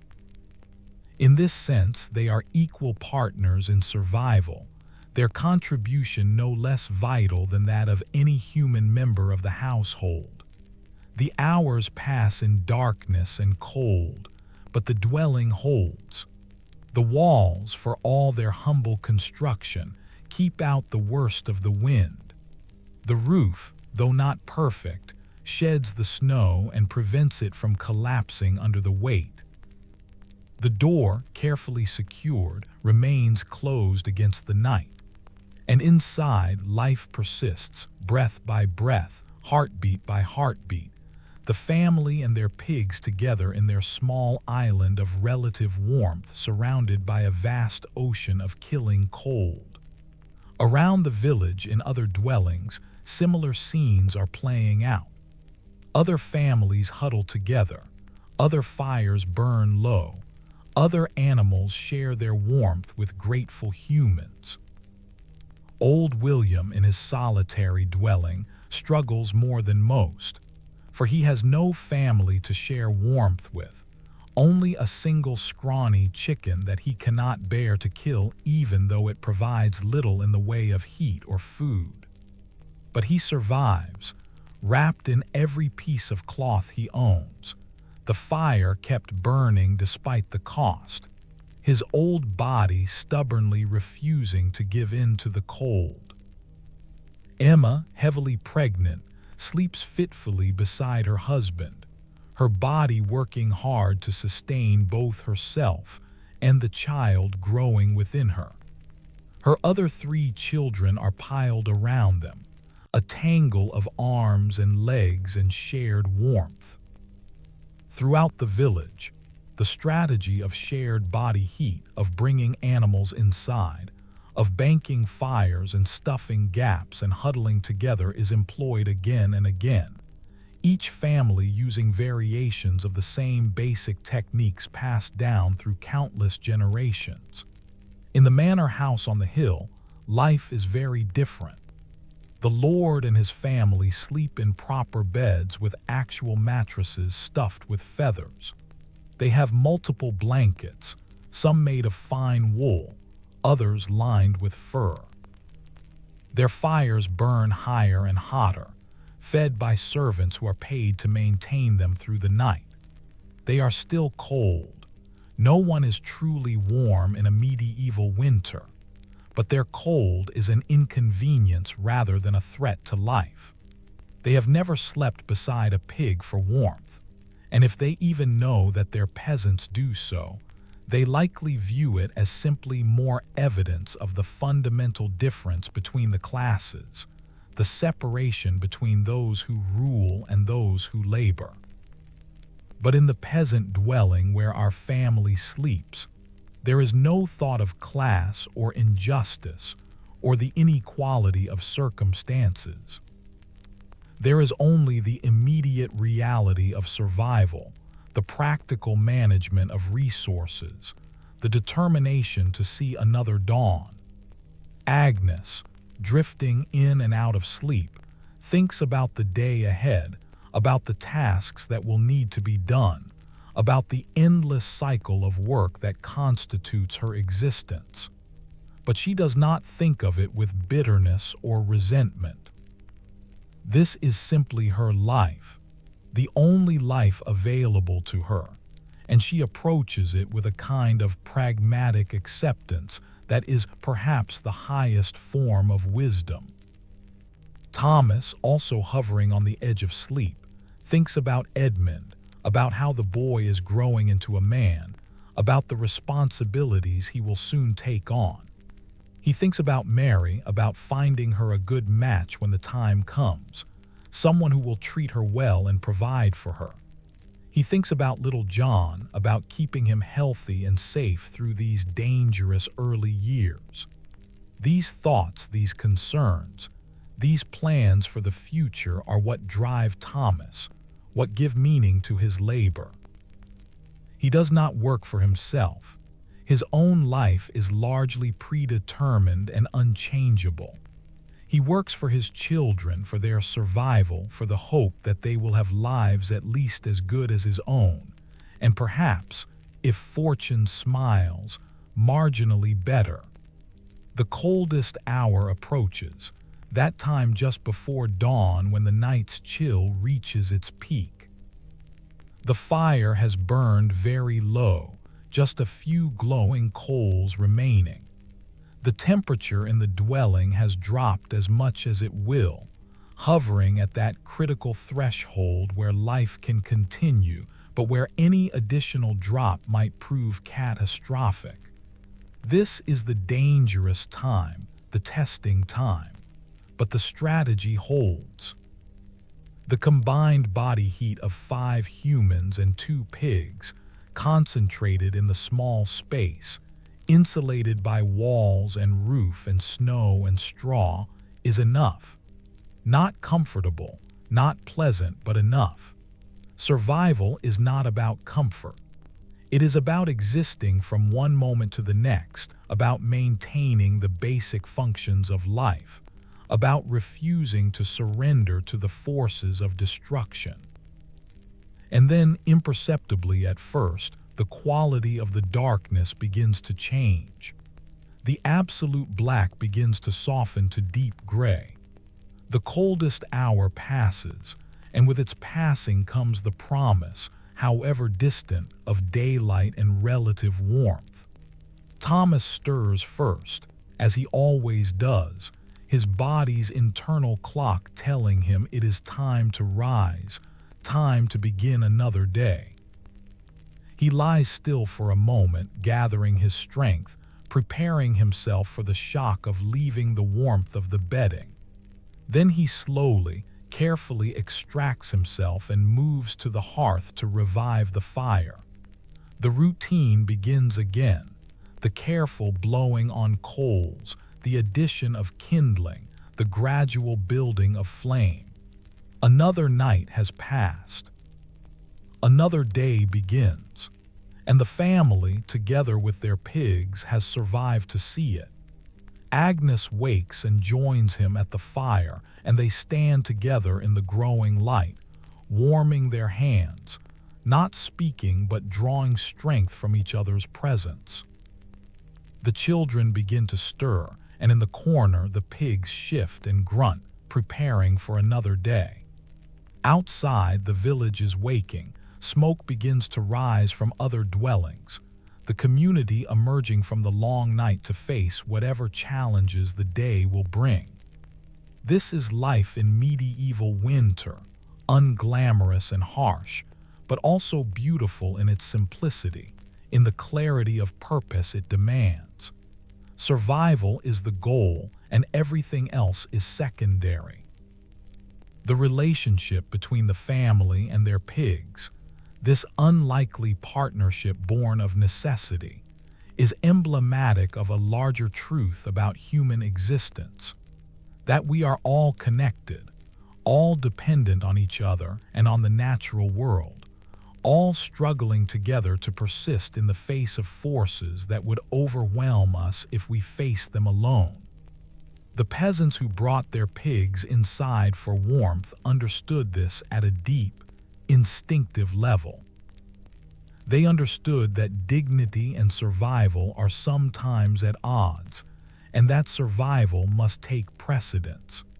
They understood that warmth is warmth, regardless of its source, and that life is too precious to be sacrificed to squeamishness or false pride. The third day dawns clearer than the previous two, the sky a pale wash of blue that promises continued cold but at least no new snow. Thomas and Agnes stand at the door of the dwelling, looking out at the transformed landscape, assessing what this day will demand of them. The snow that fell 2 nights ago has settled and compacted somewhat, making travel easier but not easy. Paths have been worn by repeated walking, dark tracks through the white that connect dwelling to dwelling, the village to the stream, the village to the manor. These paths are the arteries of the community, the routes along which life flows, and maintaining them is a collective responsibility that everyone shares without needing to be told. Agnes wraps her shawl more tightly around her shoulders and announces her intention to visit old William. She has been thinking about him, worrying in that quiet way she has, and she has decided to take him some of their precious grain, made into a thick porridge that will sustain him for a day or perhaps 2. Thomas nods his approval, understanding the importance of community care, knowing that what goes around comes around, that helping William now might mean receiving help themselves if circumstances change. He takes Edmund with him toward the manor, where there will surely be more work demanded, while Agnes prepares a small pot of food to carry to William's dwelling. Mary is given responsibility for watching John, a task she takes seriously, understanding that her mother trusts her with this important duty. The 2 children remain near the fire, Mary telling John stories she has heard from her mother, embellishing them with her own imaginative details. John listens with rapt attention, his eyes wide, completely absorbed in his sister's narrative. The stories are simple ones, tales of animals and seasons, of saints and miracles, of the world beyond their small village that exists mostly in imagination and rumor. These stories serve multiple purposes. They entertain, they educate, they transmit cultural values and expectations, and they create bonds between the teller and the listener.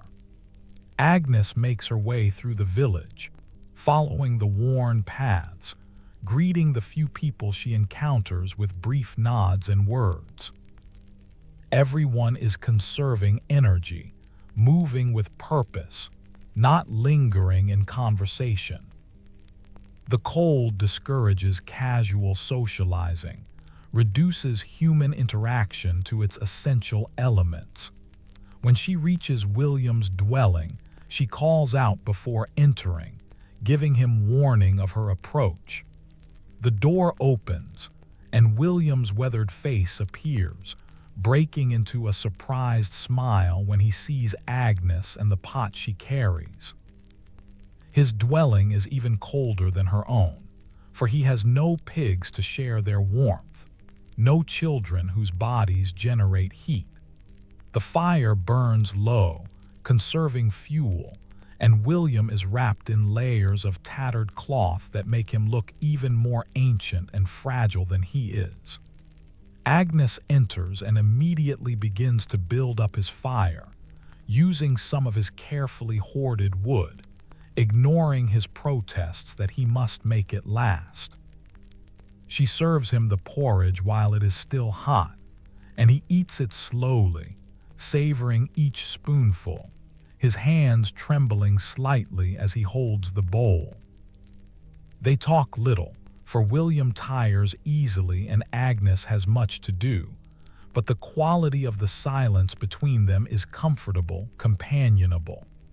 This is neighborly love in its most practical form, not sentiment or emotion, but action, the giving of tangible help when it is needed most. Before she leaves, Agnes checks William's stores of food and wood, mentally calculating how long they will last. She knows that the village will need to organize another collection soon, that everyone will need to contribute a little so that William can continue to survive the winter. She makes a note to speak with the other women about this when they gather at the stream for water.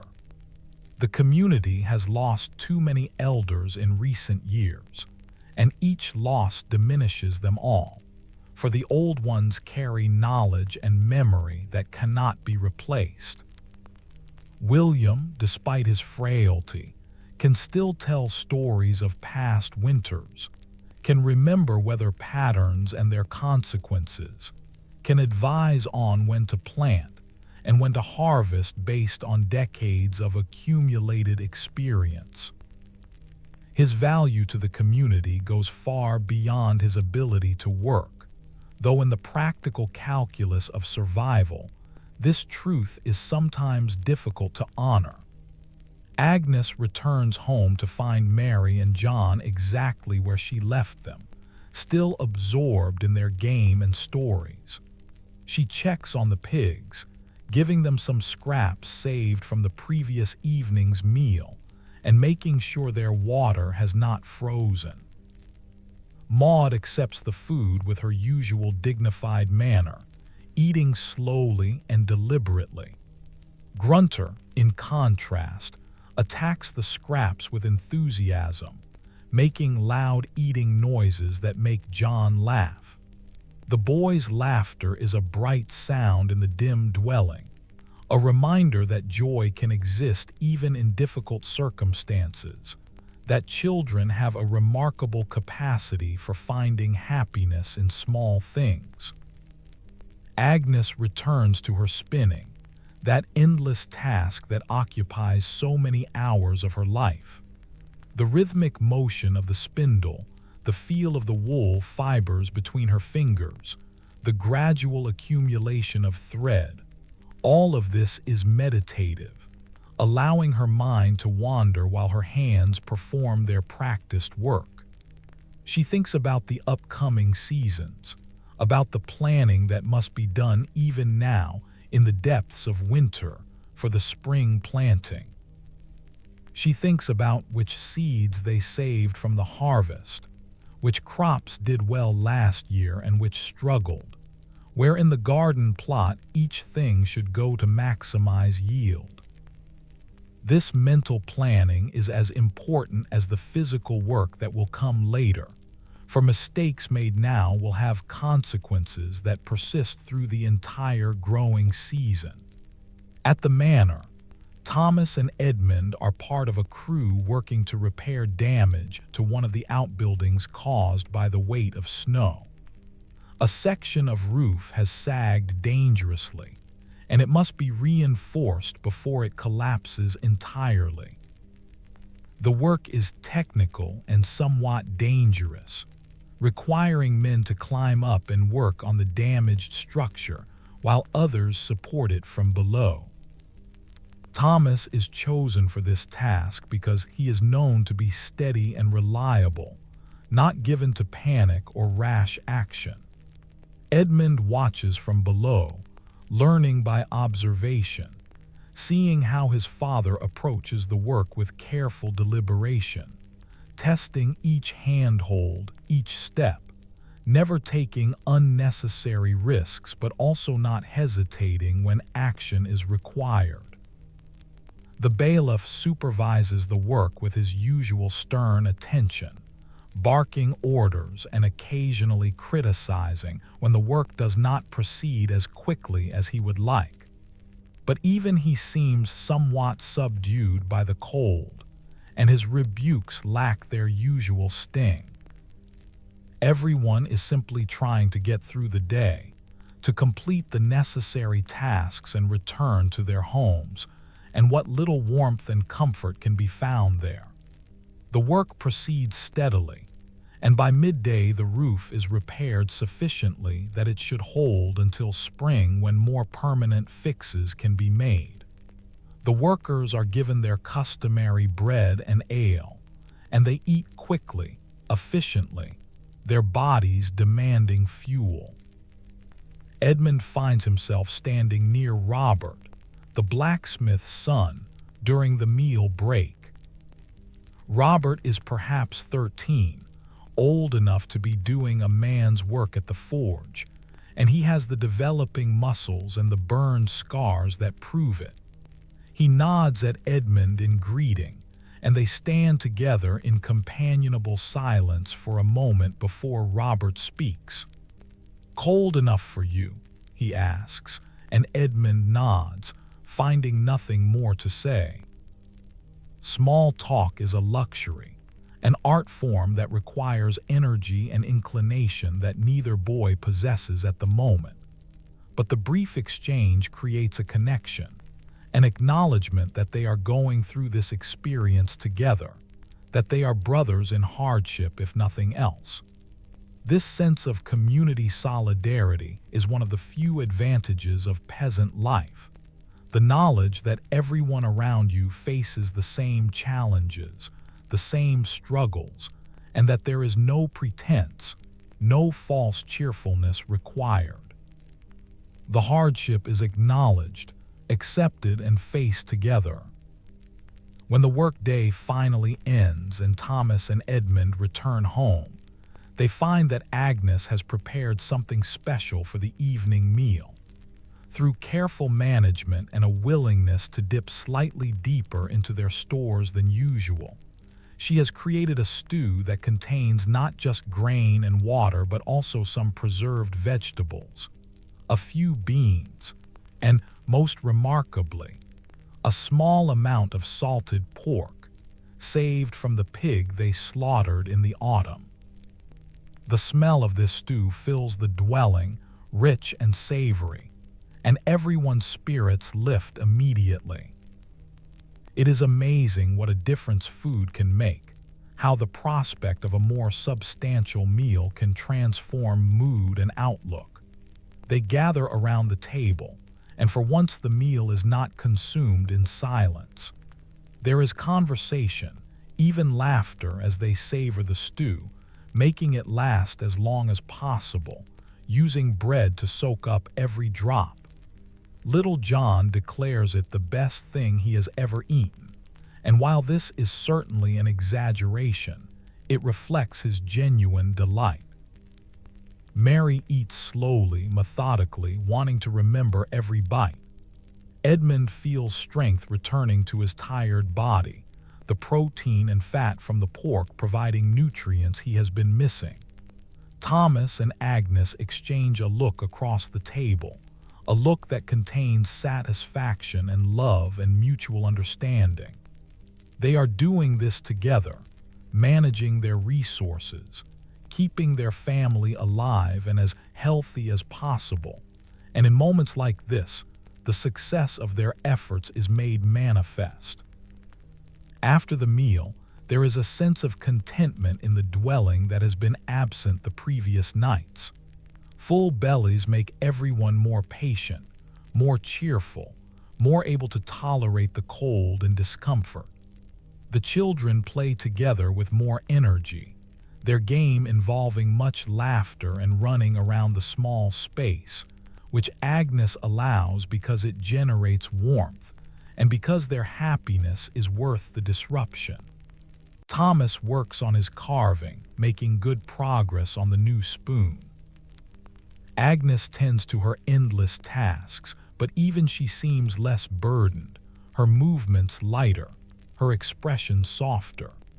As evening comes and the family prepares for bed, following the now familiar routine, there is a sense that they are finding their rhythm, adapting to winter's demands, becoming practiced at the art of survival. The pigs are already settled in their corner, Maud lying peacefully while Grunter roots around in the straw before finally lying down beside her. The fire is banked, the door secured, the blankets arranged. The family settles into their sleeping places, and tonight the cold seems less threatening, less immediate. Perhaps it is the food in their bellies providing additional fuel for their bodies' furnaces. Perhaps it is simply that they are becoming acclimated, their bodies adjusting to the harsh conditions. Or perhaps it is that they are drawing strength from each other, their collective will to survive creating a warmth that transcends mere physical heat.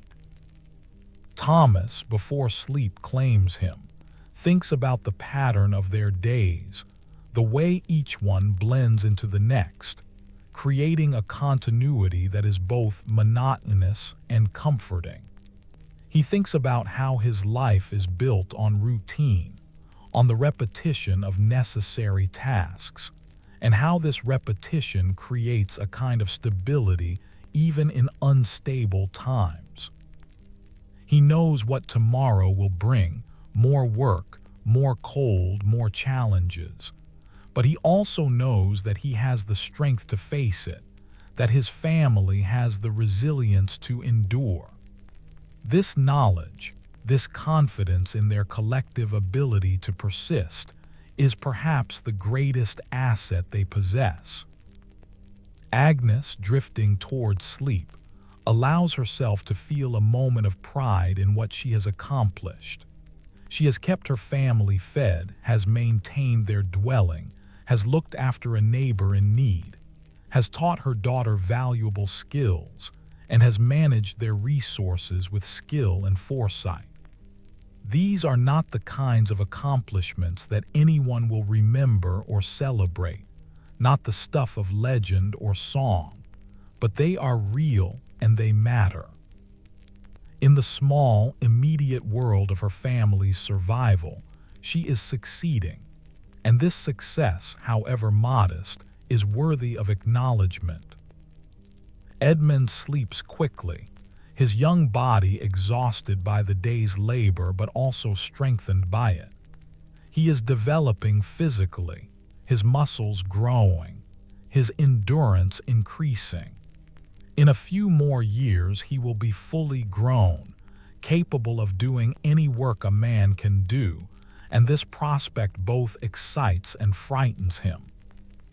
He wants to be strong and capable like his father, but he also recognizes that becoming a man means accepting the full weight of responsibility, the never-ending burden of provision and protection. For now, he exists in a kind of liminal space, no longer quite a child but not yet quite a man, and there is a bittersweet quality to this in-between time. Mary, lying between her brothers, feels safe and loved. Her world is small and her understanding limited, but within those limitations she has everything she needs: family, shelter, enough food to survive, the warmth of bodies pressed close in the darkness.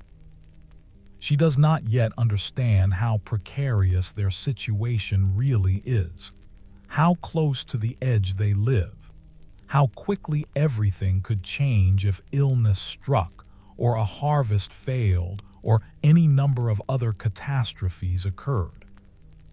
This innocence protects her, allows her to sleep peacefully, dreaming simple dreams of simple pleasures.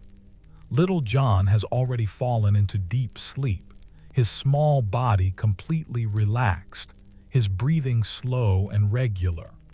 At 3 years old, he lives entirely in the present moment, with no concept of past or future, only the immediate experience of now.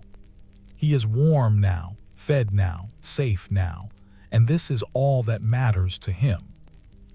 Tomorrow is an abstraction. Winter is just the way the world is, and the love that surrounds him is as natural and unremarkable as breathing. In his innocence and simplicity, he is perhaps the wisest of them all, accepting reality without question, finding contentment in what is rather than longing for what might be. The night deepens, and the dwelling settles into its familiar sounds and rhythms. The wind, which had been quiet during the day, picks up again, whistling around the corners of the building, testing the walls and roof for weaknesses. Inside, the family sleeps on, largely unaware of the wind's assault, protected by the accumulated wisdom of generations who learned how to create shelter that could withstand winter's fury. The pigs sleep their dreamless animal sleep, their bodies performing their essential function of heat generation without conscious thought or effort. The fire burns very low, its coals glowing faintly in the darkness, providing just enough warmth to maintain the delicate balance that keeps everyone alive. In the village around them, other families are also sleeping, each in their own dwelling, each with their own variations on the same basic strategies for survival. Some are more successful than others. Some have more resources or better-built shelters or simply good fortune on their side. But all are engaged in the same fundamental struggle. All are facing down the same enemy. All are participating in this ancient, ongoing battle between human life and winter's death. The village as a whole is stronger than any individual family could be alone, for the collective knowledge and mutual support create a network of survival that increases everyone's chances. In the manor house, the Lord and his family are also sleeping, though in far greater comfort. But even they are not immune to winter's challenges. They too must manage resources, must plan ahead, must balance current needs against future requirements. The difference is one of degree rather than kind. They have more margin for error, more cushion against disaster, but they are still subject to the same basic constraints of medieval life. A failed harvest affects them too, though less immediately and less severely. Sickness can strike the wealthy as easily as the poor, though they have better access to whatever limited medical care exists. Death comes for all, regardless of status or wealth, though perhaps it comes more slowly and less often for those who are well-fed and warm. But in this moment, in the deep middle of a winter night, such thoughts are far away. There is only the darkness, the cold, the soft sounds of breathing, the faint glow of coals, the warmth of bodies pressed together. There is only survival, ongoing and unglamorous, requiring no dramatic gestures or heroic acts, only the steady persistence of ordinary people doing ordinary things with extraordinary determination. Thomas breathes. Agnes breathes. The children breathe. The pigs breathe. Life continues, moment by moment, heartbeat by heartbeat, through the long winter night. And somewhere in that darkness, in that cold, in that small dwelling packed with humans and animals all trying to stay alive, there is something profound occurring. It is not visible or dramatic, but it is real nonetheless. It is the affirmation of life itself, the refusal to surrender to the forces of destruction, the determination to see another dawn no matter what the cost. The peasants who brought their pigs inside for warmth were not thinking in these grandiose terms. They were simply being practical, doing what worked, using the resources available to them. But in that practical action there was also courage, resilience, and an implicit faith that life is worth fighting for, that tomorrow is worth surviving to see, that the struggle, however difficult, has meaning and purpose. As the night reaches its darkest point and then begins the imperceptible turn toward dawn, the dwelling holds. The walls stand firm. The roof keeps out the snow. The fire maintains its faint glow.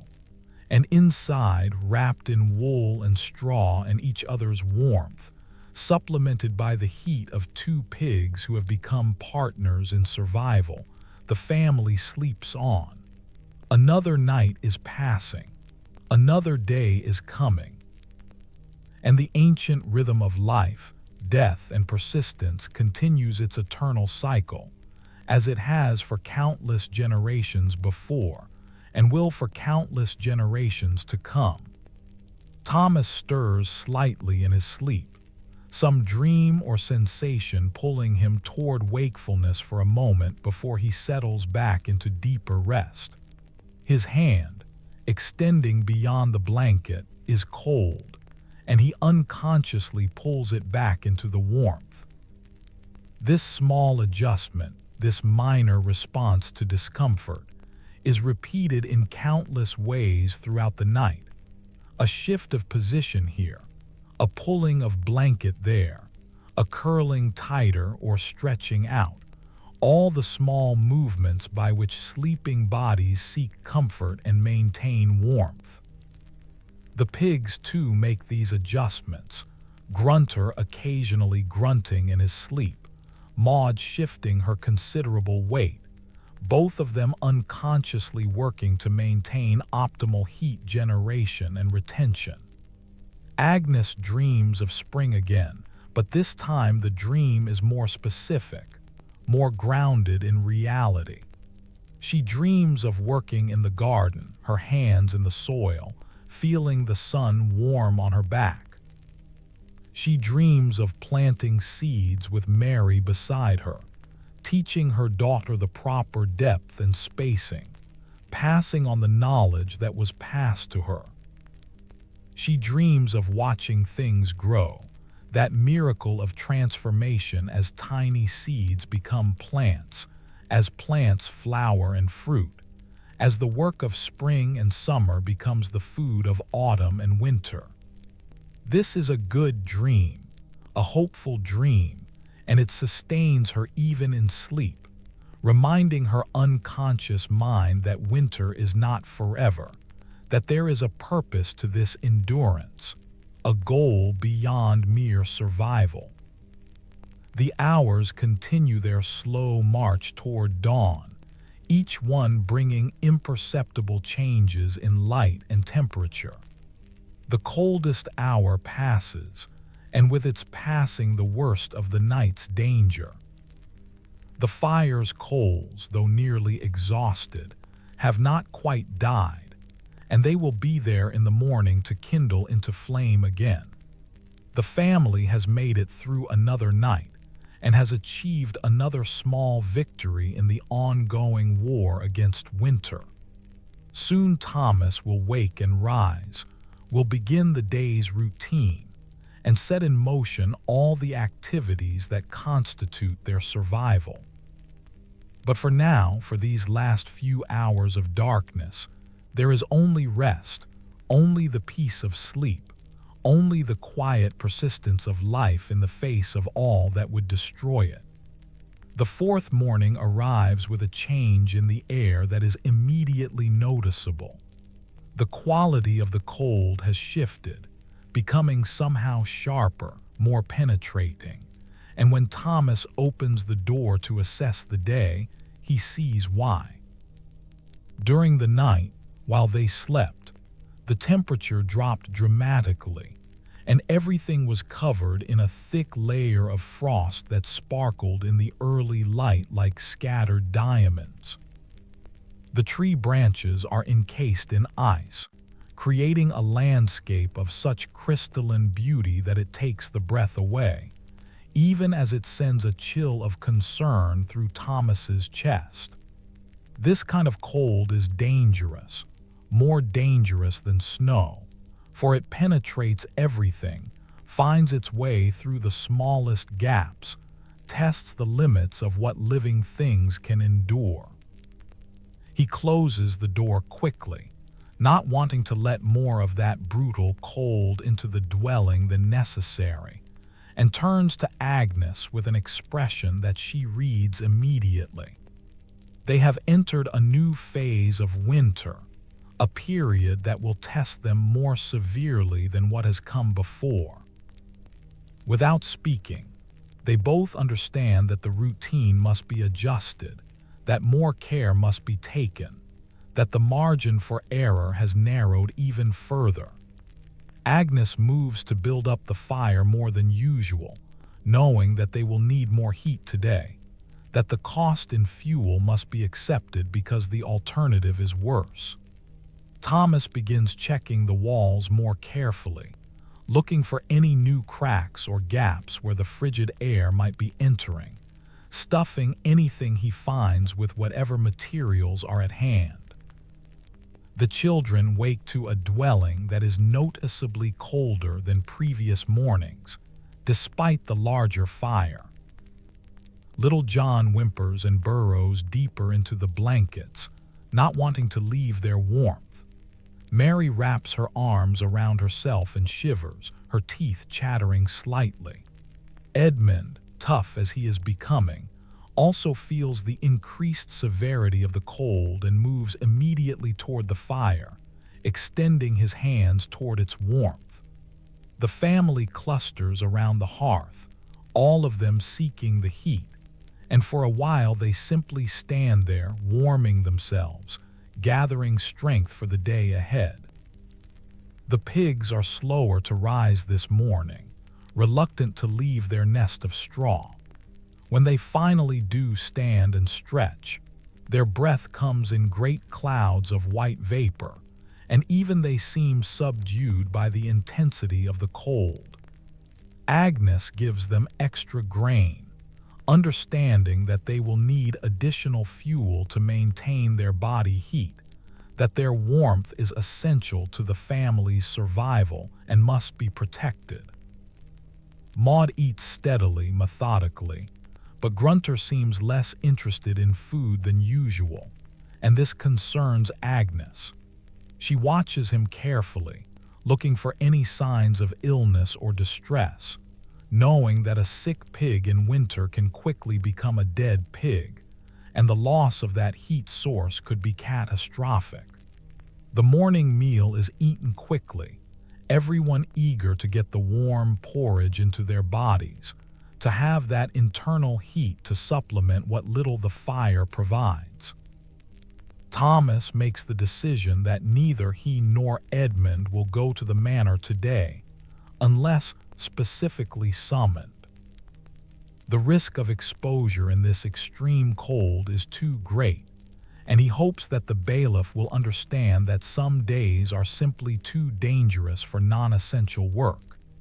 This is a calculated gamble, for failing to appear when expected can result in punishment or the loss of favor, but Thomas judges that his family's immediate survival must take precedence. If there are consequences, he will deal with them when they come. Instead, Thomas and Edmund focus on tasks closer to home. They check the small shelter where the pigs usually stay, making sure it is as weatherproof as possible for when the animals must be out there during the day. They bring in additional wood from the meager pile they have accumulated, stacking it inside where it can dry and be more easily accessible. They check on their few other possessions, the tools, the cooking pot, the precious items that constitute their material wealth, making sure everything is secure and protected from the cold. These tasks keep them busy and generate some body heat through movement, but they work quickly and return to the dwelling as soon as possible, for being outside in this cold is genuinely dangerous. Agnes keeps the children inside, understanding that exposing them to this weather is an unnecessary risk. Instead, she sets them to tasks that can be done within the dwelling. Mary continues her sewing practice, and Agnes teaches her a new stitch, a more complicated technique that will expand her skills. John is given the job of organizing the pile of firewood, stacking the pieces by size, a task that keeps his hands busy and teaches him to be useful. Edmund, when he returns from outside, is set to help his father with a repair to the door frame where a crack has appeared, allowing cold air to seep through. The day passes slowly, the family confined largely to the dwelling, the extreme cold making any extended time outside unbearable. This enforced togetherness creates a particular kind of intensity. In a space as small as their dwelling, there is no privacy, no escape from each other's presence. Every sound, every movement, every breath is shared, is noticed, is part of the collective experience. This can create tension, friction, moments of irritation and conflict. But it can also create intimacy, connection, a deepening of the bonds that hold the family together. At midday, there is a knock at the door, and Thomas opens it to find a figure so bundled in cloth that it takes a moment to recognize Peter, their neighbor from the adjacent farm. Peter's face is red and pinched from the cold, and he is shivering violently. Agnes immediately pulls him inside and toward the fire, understanding that he is in the early stages of dangerous cold exposure. They give him warm water to drink, not too hot lest it shock his system, and gradually his shivering subsides. When he can speak clearly, he explains that he has come to check on them, to make sure they are managing in this extreme weather, and to share news that old William is very weak, that the cold is taking a serious toll on him, that the women of the village are organizing to take turns sitting with him to make sure his fire stays lit, and he doesn't slip away alone in the night. This news troubles Agnes deeply. She thinks of William, of how fragile he seemed even a few days ago when she visited him, and she fears that this cold snap may be more than his aged body can withstand. She tells Peter that she will take a turn sitting with William, that she will come as soon as the weather moderates enough to make the journey safe. Peter nods, understanding, and after warming himself sufficiently, he prepares to leave. Thomas urges him to wait a bit longer, to be fully recovered before facing the cold again.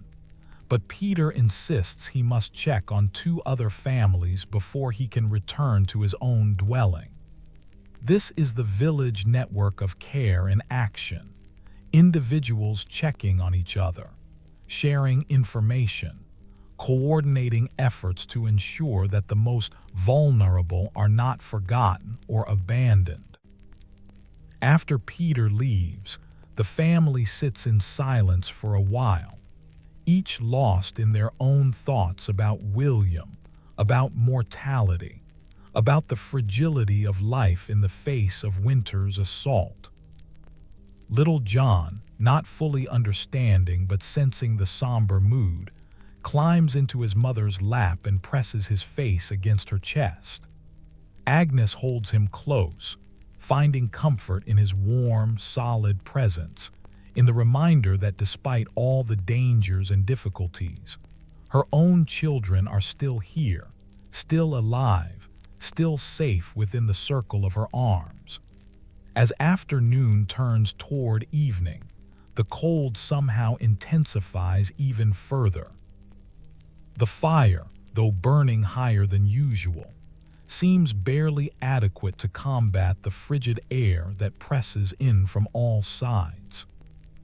The family huddles close to the hearth, abandoning any pretense of maintaining personal space, simply clustering together like animals in a den, using each other's warmth without shame or self-consciousness.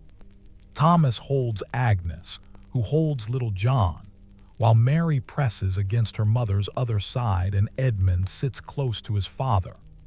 Even the pigs seem to sense the increased severity of the situation, and they move closer to the family, breaking their usual pattern of staying in their designated corner. This configuration, humans and animals all clustered together around the fire, is survival in its most elemental form.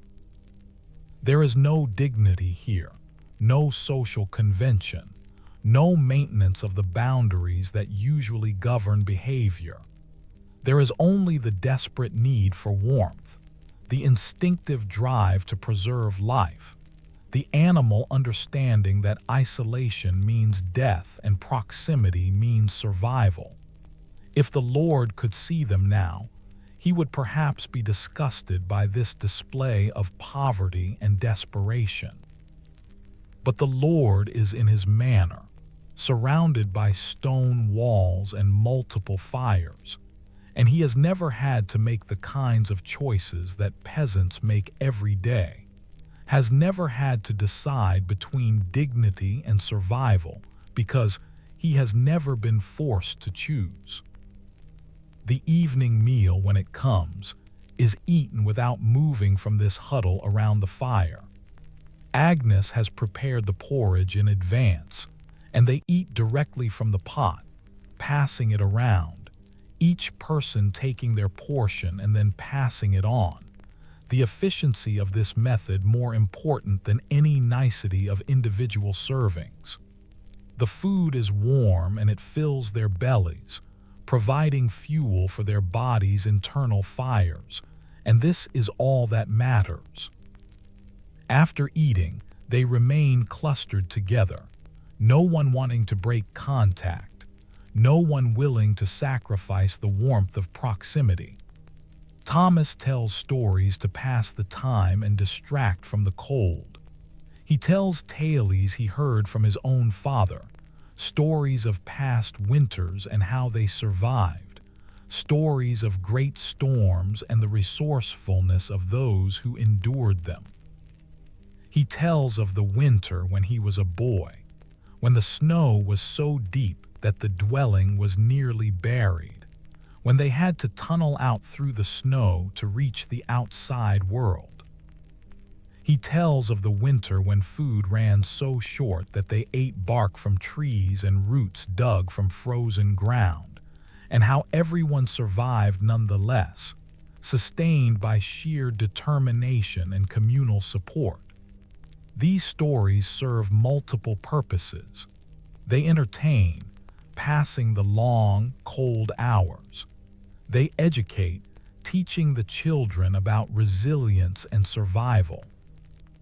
And they provide perspective, reminding everyone that others have faced worse and persevered, that this current hardship, severe as it is not unprecedented, not insurmountable. Edmund listens to his father's stories with fascination, trying to imagine the experiences described, trying to understand what it would take to survive such extreme conditions. He looks at his father with a mixture of admiration and something like fear, understanding that the man who tells these stories so calmly has lived through things that test the very limits of human endurance. Edmund wonders if he will have such strength when his time comes to be the father, the provider, the one responsible for keeping a family alive through whatever challenges arise. He hopes so, but he is not certain, and this uncertainty troubles him even as he tries to push it away. Mary listens too, but she focuses less on the dramatic elements of the stories and more on the practical details. She notices when her father mentions how they made food from seemingly nothing, how they found warmth through ingenuity, how they helped each other through cooperation and shared resources. These are the lessons she absorbs, the skills she understands she will need. She is learning not just to be a woman, but to be a peasant woman, someone who can transform scarcity into sufficiency, who can create comfort from discomfort, who can maintain a household and a family through sheer competence and determination.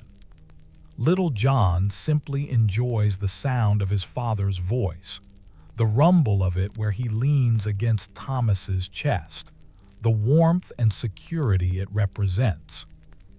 He does not fully understand the words, cannot yet grasp the meaning of the stories, but he knows he is safe here, surrounded by family, and this knowledge is enough. His eyes grow heavy as the evening progresses, and he drifts toward sleep while still held in the protective embrace of his parents. As full darkness falls and the time for sleep approaches, the family faces a decision. The cold is so intense that their usual sleeping arrangement may not provide sufficient warmth. After a brief discussion, they decide to alter their routine. Instead of sleeping in their normal positions, they will all sleep together in an even tighter cluster, maximizing contact, sharing warmth as efficiently as possible. The pigs will be brought even closer, positioned right next to the family sleeping area rather than in their separate corner. Every available blanket will be used, every piece of cloth, every handful of straw.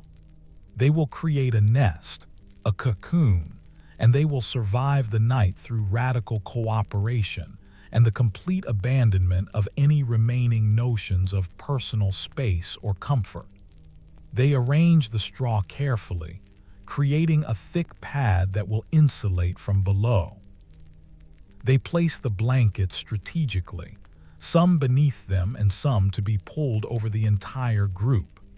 They position themselves with the smallest children in the center, where they will be warmest, and the adults on the outside, where they can use their larger bodies to shield the children from the worst of the cold. The pigs settled beside them, Maud's large bulk right against Thomas's back, Grunter pressed against Agnes's side. The fire has been built up as much as they dare, given their limited fuel supply, and it crackles and pops, throwing flickering light across this tableau of survival. Once everyone is in position, Agnes pulls the top blankets over them all, tucking the edges carefully, creating a sealed environment where their combined body heat can accumulate and circulate. It is crowded and uncomfortable, and breathing is difficult under the layers of wool, but it is also undeniably warmer than any alternative arrangement would be. They lie there in the darkness, feeling each other breathe, hearing hearts beat, experiencing survival as an intensely physical, intensely communal act. This is as far from the isolation and privacy of modern life as it is possible to get. This is humanity at its most basic, its most vulnerable, and perhaps, in a strange way, its most honest. Thomas lies awake longer than the others, his mind unable to rest despite his body's exhaustion. He listens to the wind howling outside, a sound like a living thing, hungry and hunting. He thinks about the dwelling's construction, wondering if it will hold, if some critical point will fail under the stress of this extreme cold.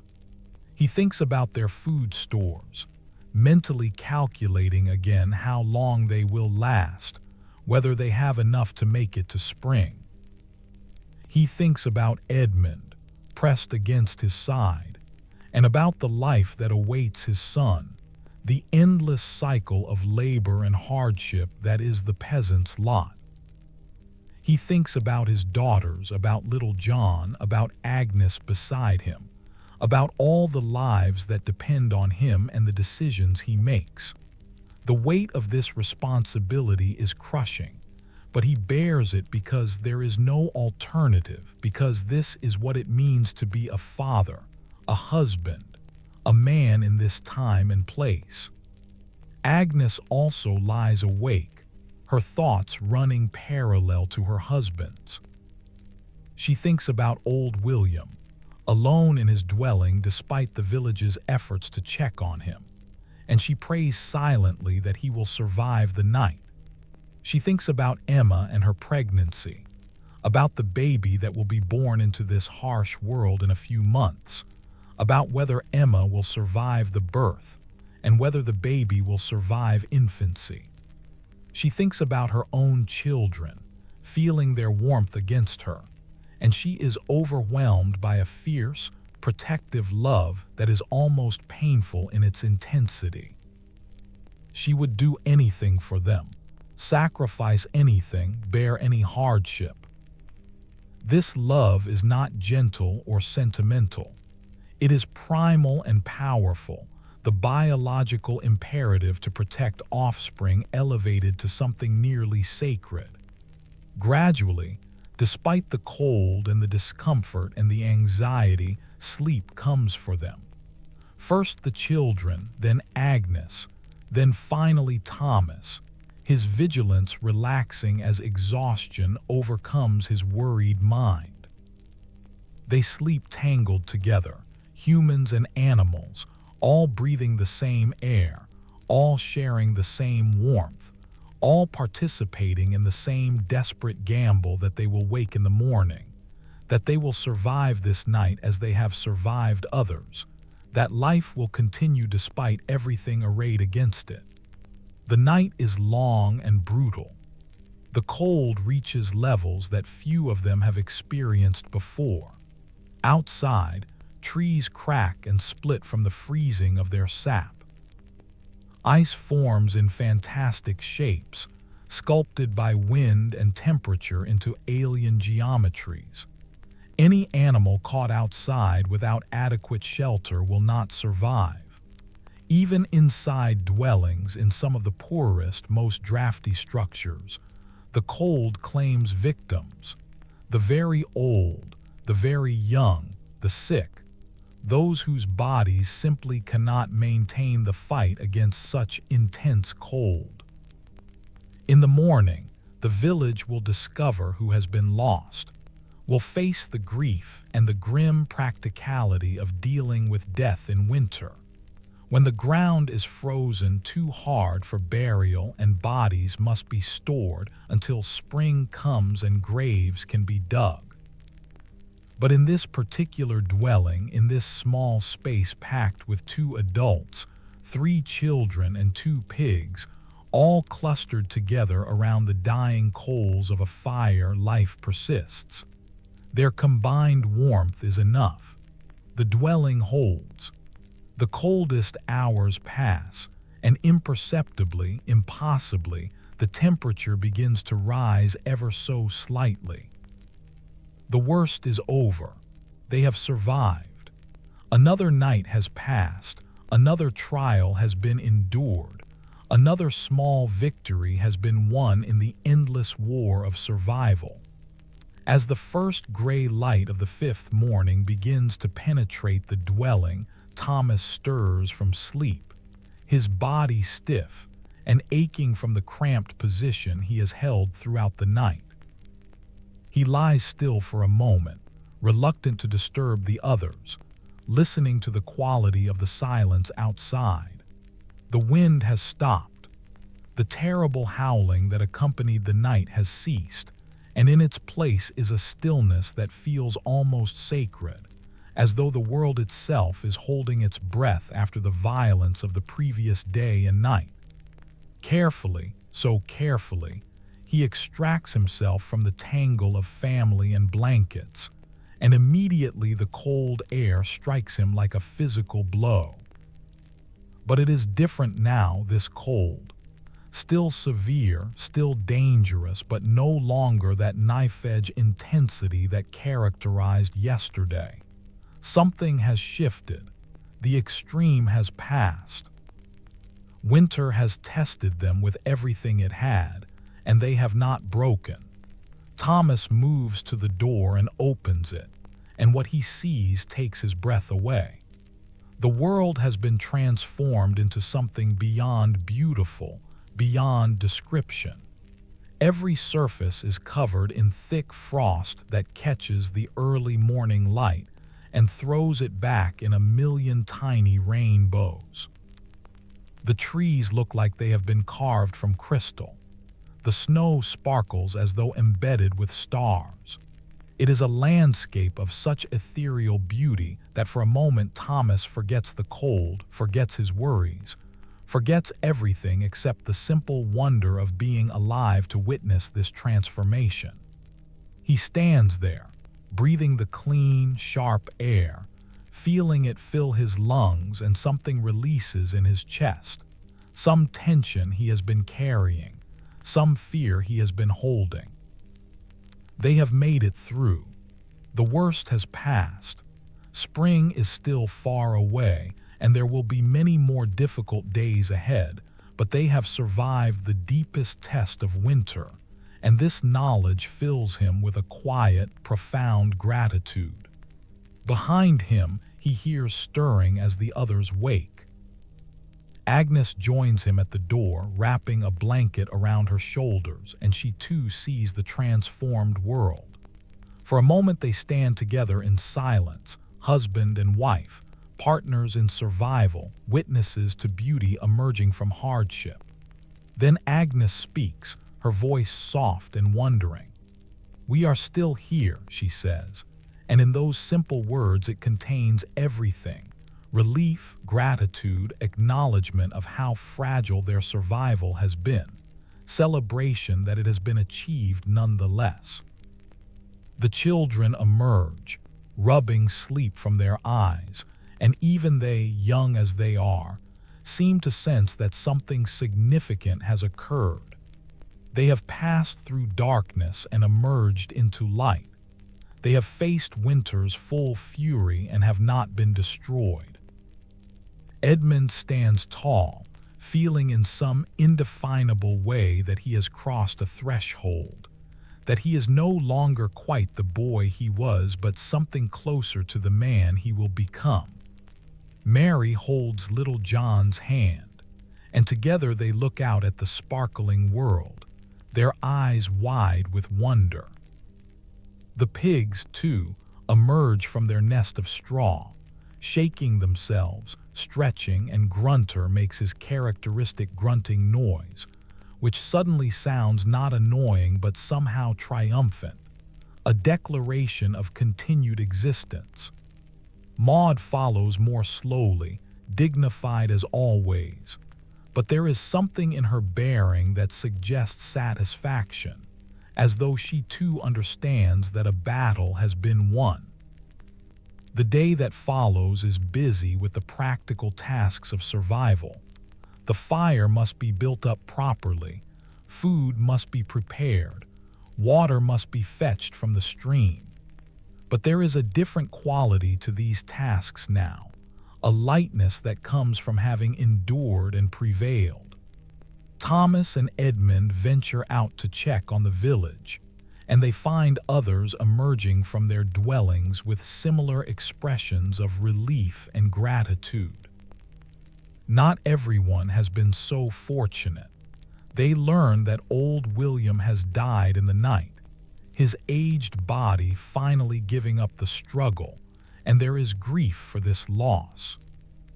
But even in the midst of grief, there is recognition that he lived a long life, that he died peacefully in his sleep, and that his suffering is now over. The village will mourn him properly when weather permits, will honor his memory and the wisdom he carried. But for now, there is simply the acknowledgement of loss and the continuation of life. Agnes prepares to visit Emma, worried about how the pregnant woman fared through the extreme cold.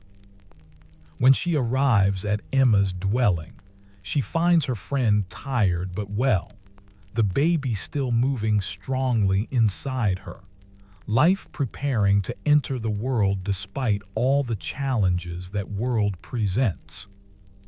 The two women embrace, and in that embrace is all the complicated love and support that exists between women who understand each other's struggles, who share the burden of survival, who know what it costs to keep families alive through winter's darkness.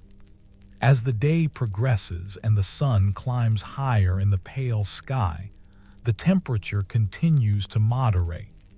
It is still cold, still winter, but the extreme has passed.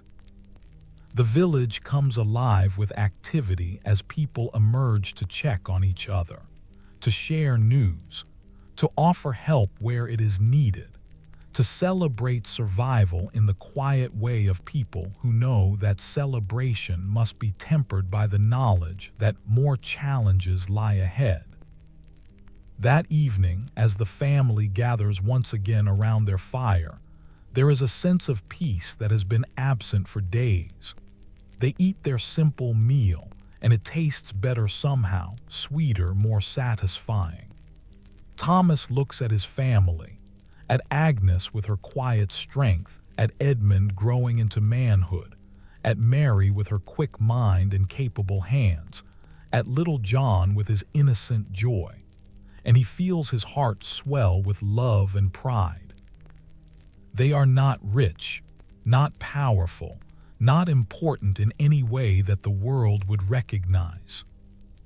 But they are here, they are alive, they are together, and they have survived. Agnes looking around at her family, at the pigs resting peacefully in their corner, at the fire burning steadily, at the dwelling that has sheltered them through the worst winter could offer, feels a similar sense of completion.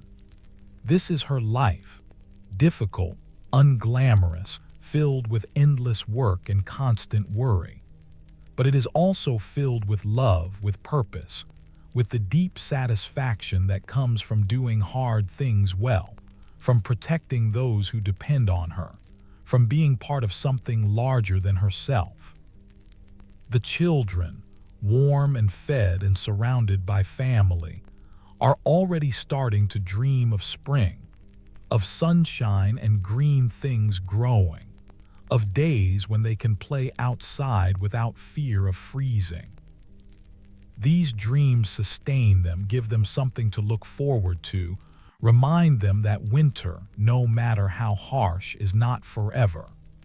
As night falls and the family prepares for sleep, following the routine that has become so familiar, there is a sense of gratitude that needs no words. They settle into their places, the blankets are arranged, the fire is banked. The pigs, having proven their worth beyond any doubt, settle contentedly in their corner, their warmth a gift freely given, their presence a reminder of the unexpected alliances that make survival possible. Thomas, before sleep takes him, thinks one final time about the strategy that has sustained them. This ancient practice of sharing warmth with animals, of breaking down the barriers between human and beast in service of survival. It is not romantic or idealized. It is practical and necessary and sometimes uncomfortable, but it works. And in a world where so much is uncertain, where death is always close and comfort is rare, strategies that work are precious beyond measure. Agnes, drifting into sleep, thinks about tomorrow and all the tomorrows that will follow. There will be more cold days, more difficult nights, more challenges to face. But she knows now with certainty that they can endure. They have the strength, the knowledge, the determination, and most importantly, they have each other. And so the family sleeps, humans and pigs together in their small dwelling, sharing warmth and space and the simple miracle of continued existence. Outside, the winter night is clear and cold, the stars brilliant in the darkness, the world resting under its blanket of snow and ice. But inside there is enough warmth, there is enough love, there is life, persisting against all odds, continuing its ancient rhythm, refusing to surrender to the darkness.